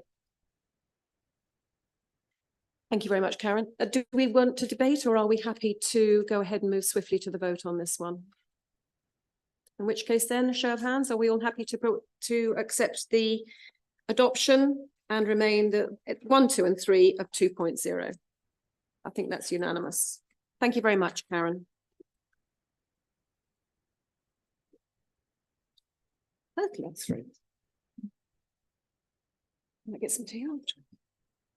We now move on to agenda item 15, which is the 6-month performance update of the service delivery plans. And for those of you who were here before, this used to be in a great big fold out, great big piece, A3 piece of paper. So it's quite nice to see it's more manageable. Over to you, Isabel. Thank you. So, yes, what you have in your packs are the 6-month updates against the service delivery plan as set out in March. Therefore, numerous services in your paper from A to K. We, following the previous year where we updated back in November to Operations Committee about the service delivery plans, there was a request for further information to come through, and that has been reflected into this new format, although still is succinct enough to be able to read the information. Thank you. We had questions from Councillor Vellacott on this. Do you have any further questions for clarification? Thanks, Chair. Thanks, Isabel. Just the last one, the colour coding. I don't have to hand the ECDC service plan strategy. If you do, could you just sort of reel off which colour corresponds to what? It's not a problem if you don't, but I can email that around afterwards. Thank you. It's fine. If you could email that to everyone, that would be fantastic. Councillor Pettit, do you have any questions for clarification? Thank you, Chair. I've got no further questions. Thank you. And Councillor Inskip? Just catching up all of the answers. So I did have, well, I assume on my question about the analytics for the Export East Cams website. So the answer is that's being requested. Will that be shared with members when that's available? Because effectively, I haven't, the question isn't answered as yet. So that's page 16. Okay, noted. Yeah. The next question I had was also related to, this is the Export East Cams website. So we said there was just one response to the RFQ and that was over budget. And so my next question was then, well, or related to that. So I asked for more background and then whether there've been any responses to the revised RFQ. There isn't an answer to that. And so I guess, are we still waiting for that, or what is the situation there? And given the answer, the earlier answer, is what has changed in the RFQ? Have we reduced what's being requested to, given that the previous RFQ was over budget, or are we going to different suppliers in the hope that they will come in with a lower quote? Yep. Yeah, I'll take those questions away. Thank you. And again, if they could be circulated to the whole committee. Thank you. So, and then I asked about comms and what analytics were done on social media. So again, are there any, although I didn't have to specifically ask for this, it isn't entirely clear to me what is monitored. So I'm just looking for a little bit more information on what data we actually have there.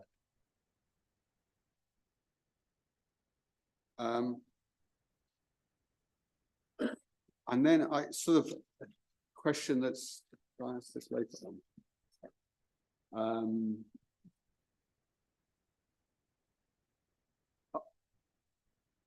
Oh, yeah, that was it. Yes. So there was two questions I asked about the telephone line, and that being this fault that existed between the 7th of September and the 2nd of October. So I asked this in terms of what the impact of that was, but I also asked in the ICT update, because I remember at the time we had an email that came from the ICT service about the fault, but there's nothing in the service delivery plan about that. Do we not monitor that, or is that not a something that we measure as part of that service? So I assume, given that the reports about the outage of that, or the intermittent fault, whatever it was, where is that? In which service is that monitored, so that we see a problem with the delivery of that service? I'll take that away as well. I've made a note of it. Right. Okay.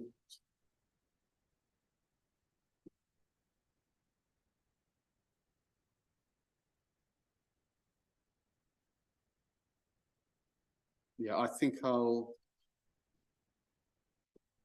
leave it there for the moment. Yes, you're content with those follow-up questions, and Isabel will circulate them to the rest of the committee for clarification. Okay. Right, this is just for noting. Does anybody have anything to say, John? You're poised. Yeah. I don't want you to say something, but you can if you want. Thank you. We can debate.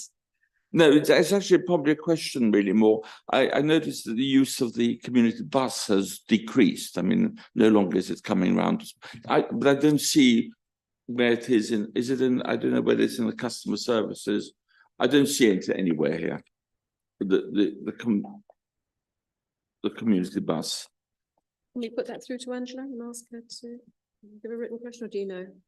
I don't know. I'll have to take that away. It's not one of my services. But it's actually worth having a bus at the moment if it's only going to 2 locations.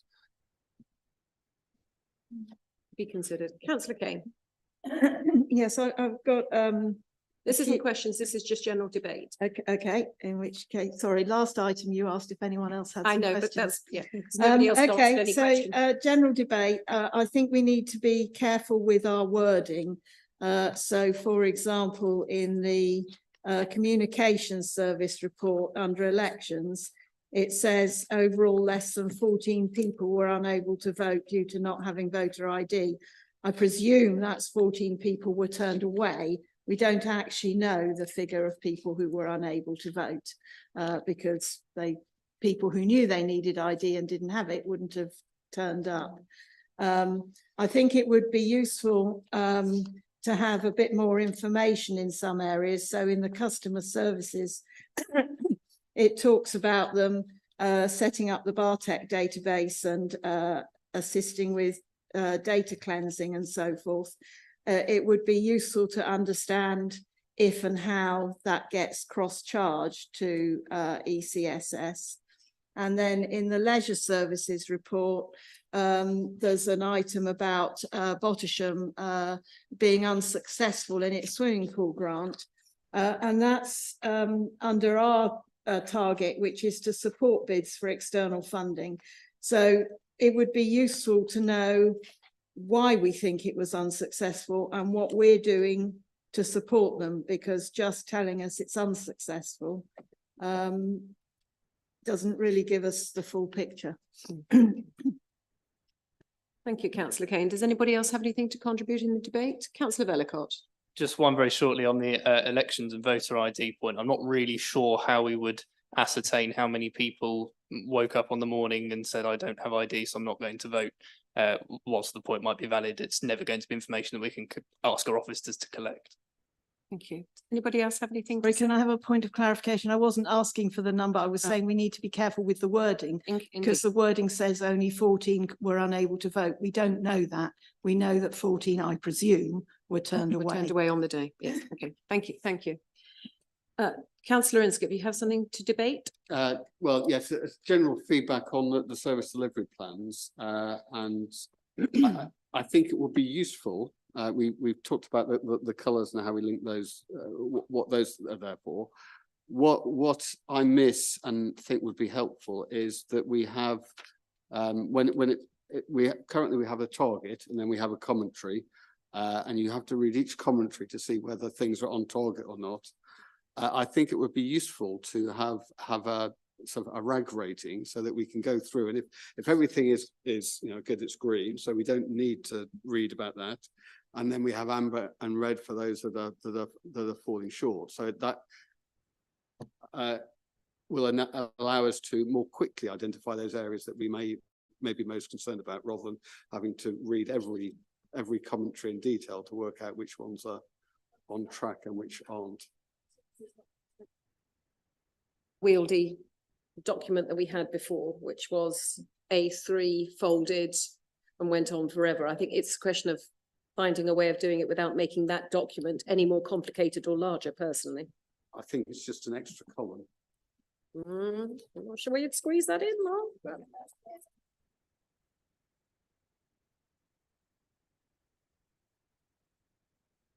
Anything they want to contribute to this debate?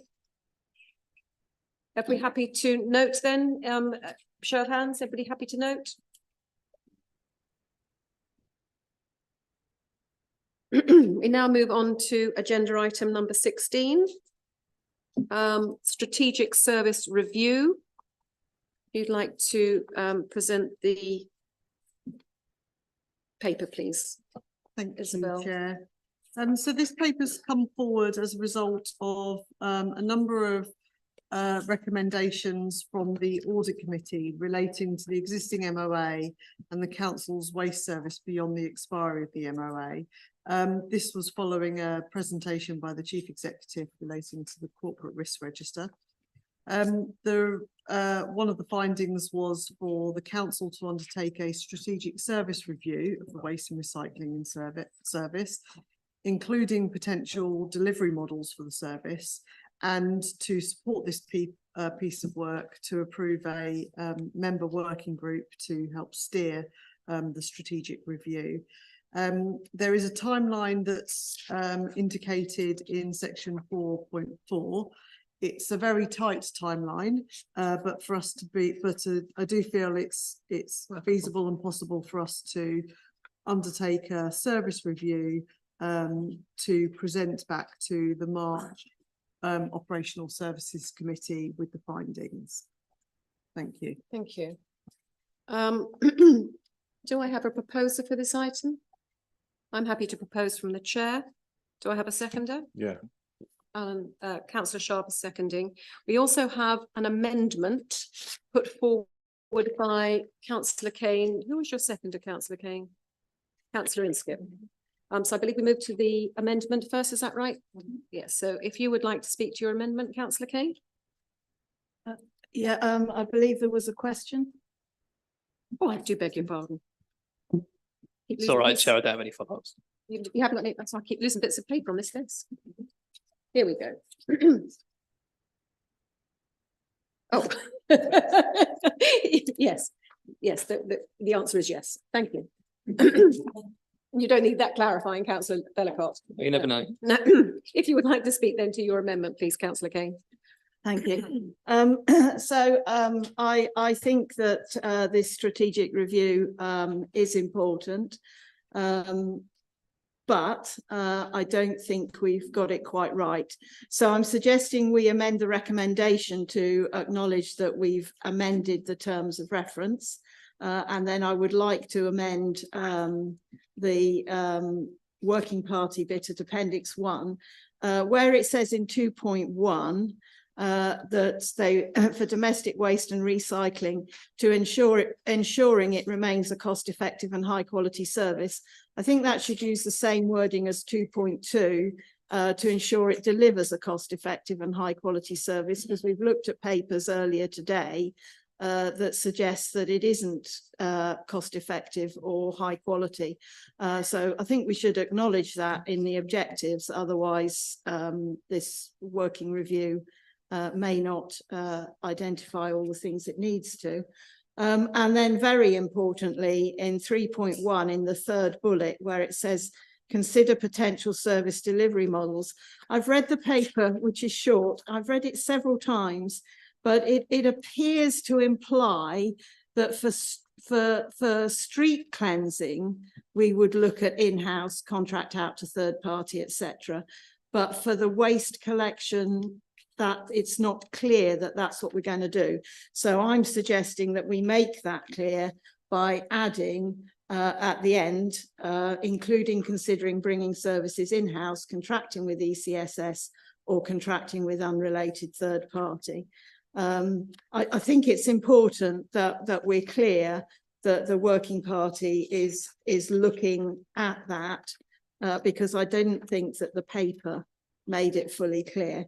So they're minor changes intended to give more clarity about what the working party is trying to achieve.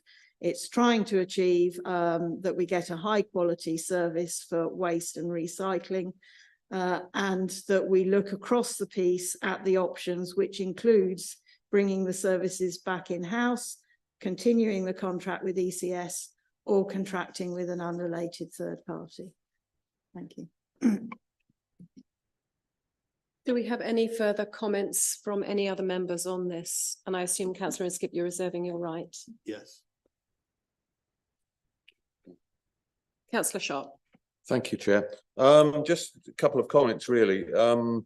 Within the proposal, we are actually saying that ensure it delivers a cost-effective and high-quality service. And whilst, yes, we've heard earlier, there are issues with the service in certain areas. In other areas, I think it gives a very good service to residents.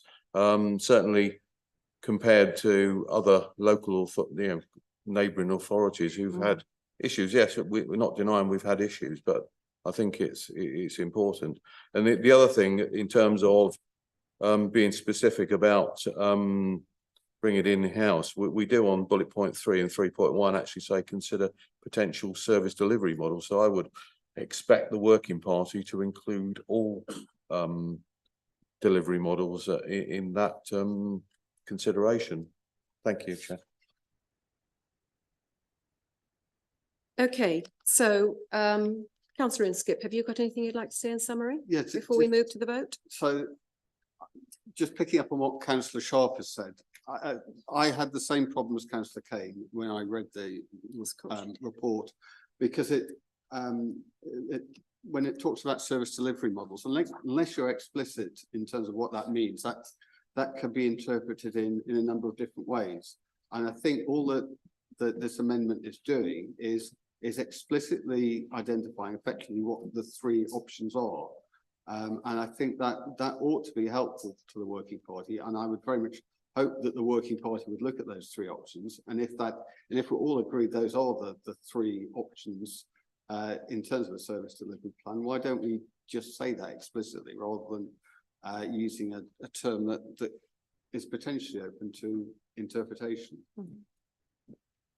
Councillor Vellacott. Oh, no, hang on a second. I'm not sure you can, because Councillor Inskip has just summed up. So I do beg your pardon. So we'll put this to the vote then. All those in favour of the amendment? All those against?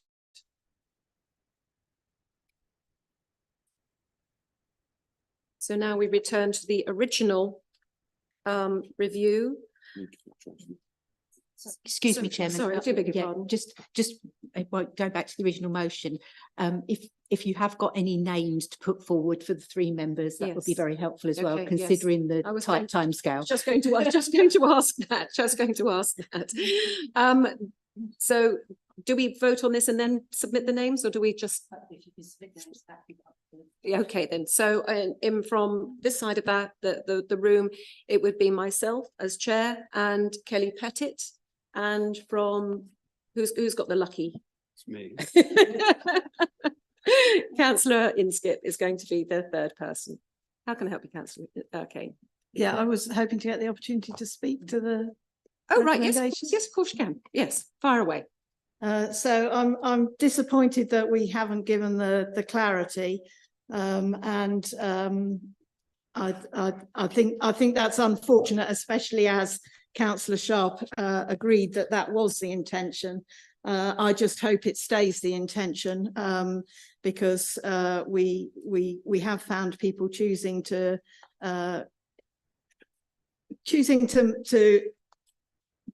decide something means something different. But anyway, the main point I wanted to make about this was, although I think it is important, I am very disappointed that it's come through at such a late stage, because an answer to an earlier question I had was that if we're going to stop using ECSS for the service delivery, we have to give them 12 months notice.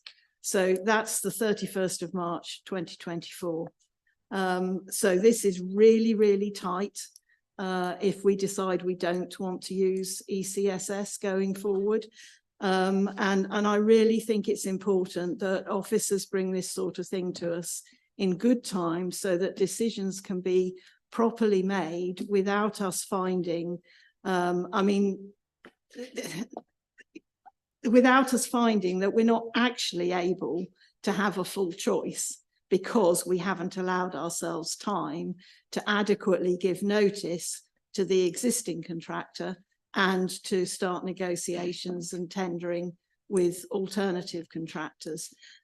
So I would, this isn't the first time stuff has been brought to members at a very late stage, and I would really urge officers to get themselves a proper timetable of contracts and bring reviews of those contracts to members in good time to make proper decisions.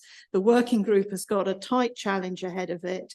I wish them luck, but because they have absolutely got to meet that deadline. There is no slippage.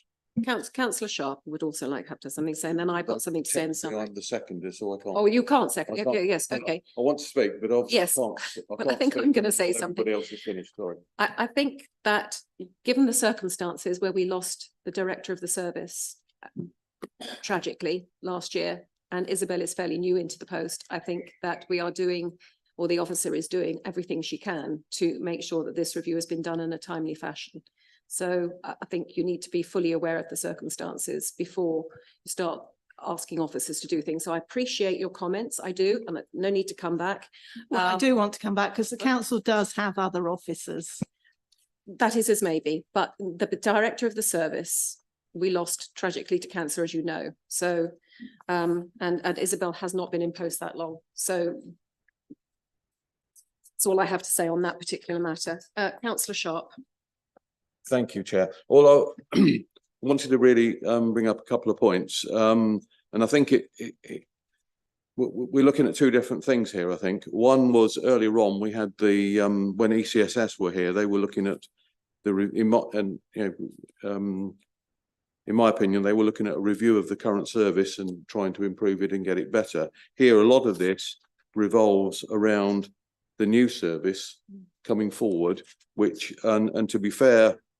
And I know this from the county side, there's lots of things that have come out from government late, or they've been promising it, it's finally come out. And so I think this has possibly been done with the expedient amount of time as possible. And there's still a lot of this, which is very commercially sensitive, because those of us who are twin hatters are not allowed to be told at county what's going on, be party to those meetings, because we've got a duty to the district councils as well. So I understand where Councillor Kane's coming from, but I think, to be fair, it's probably been done with as expedient timing as possible, because without the information as to how we potentially could have a waste service that the government have laid down certain structures and certain rules, until we knew that, then it's difficult to go forward. And I'm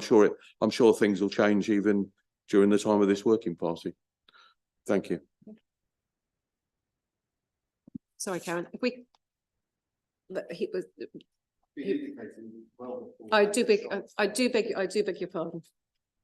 So I just going to say I share Councillor Kane's concerns, and The real reason this has taken so long is, as it says in 3.2, it says following a review by the chief executive related to the corporate risk register. Now, I used to be on the council's audit committee, and if you go back, you'll find I've been raising concerns about the corporate risk register in respect of ECSS. I started doing that 2 years ago. So we had plenty of time. If at that time that the council had responded and taken those concerns seriously, and I have to say that all the reviewers, all the chief executive's review has done is to validate the concerns I was raising at the time, we wouldn't be in this situation where we just have a few months to do this. And I am very concerned that when we now have the names of the working party members, we have to come back to the March meeting. So that means really we need to conclude in February. We've got Christmas in the way. We have a really short time, and I'm worried that we'll find ourselves discounting some options just because we started so late, and that we don't consider all of the possible options, and therefore don't necessarily come out with what is best value for our residents, which is fundamentally what we should be trying to deliver. So I think it is a real concern, and we could have dealt with it much earlier if we'd have responded to those concerns that were raised on the audit committee. But we could not, with all due respect, Councillor Inskip, we could not have addressed the legislation that had a deal that has only just come forward. So if we'd done this 2 years ago, it would have been complete waste of time. And I can assure you as chair, I will make sure that our residents will be getting best value. And I hope that you will work as hard as both Kelly and myself to make sure that that is done in a timely fashion. I'm sure you will. I completely rely on you, and I can on anybody that's sitting on that working party. We'll make sure we have the best possible deal for our residents. I can assure you of that. That having been said, if we could now move to the vote, please. All those in favour? All those against? Abstentions?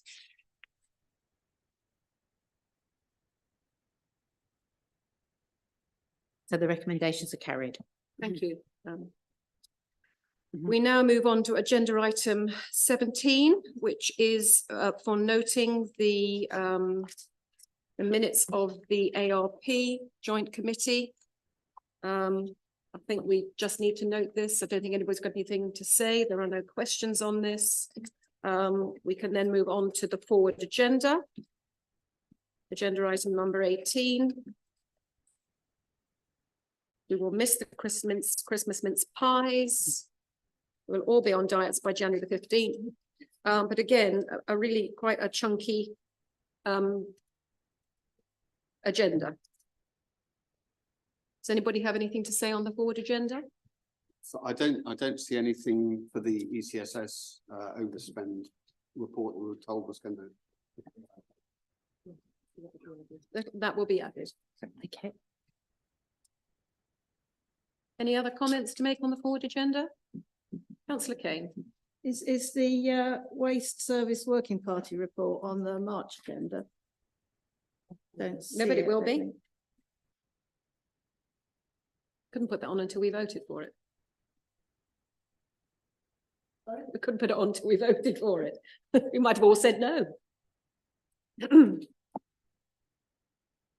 Any other comments to make on the forward agenda before I bring this part of the meeting to a close? We're now moving into closed session. Do we have to, do? We need a vote. Do we need, we need to vote on moving into an exempt session? Yes.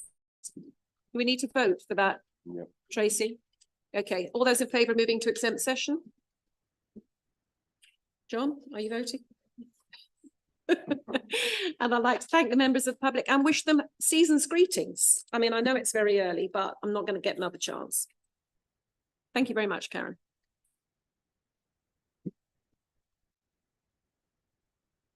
I am got so many flipping bits.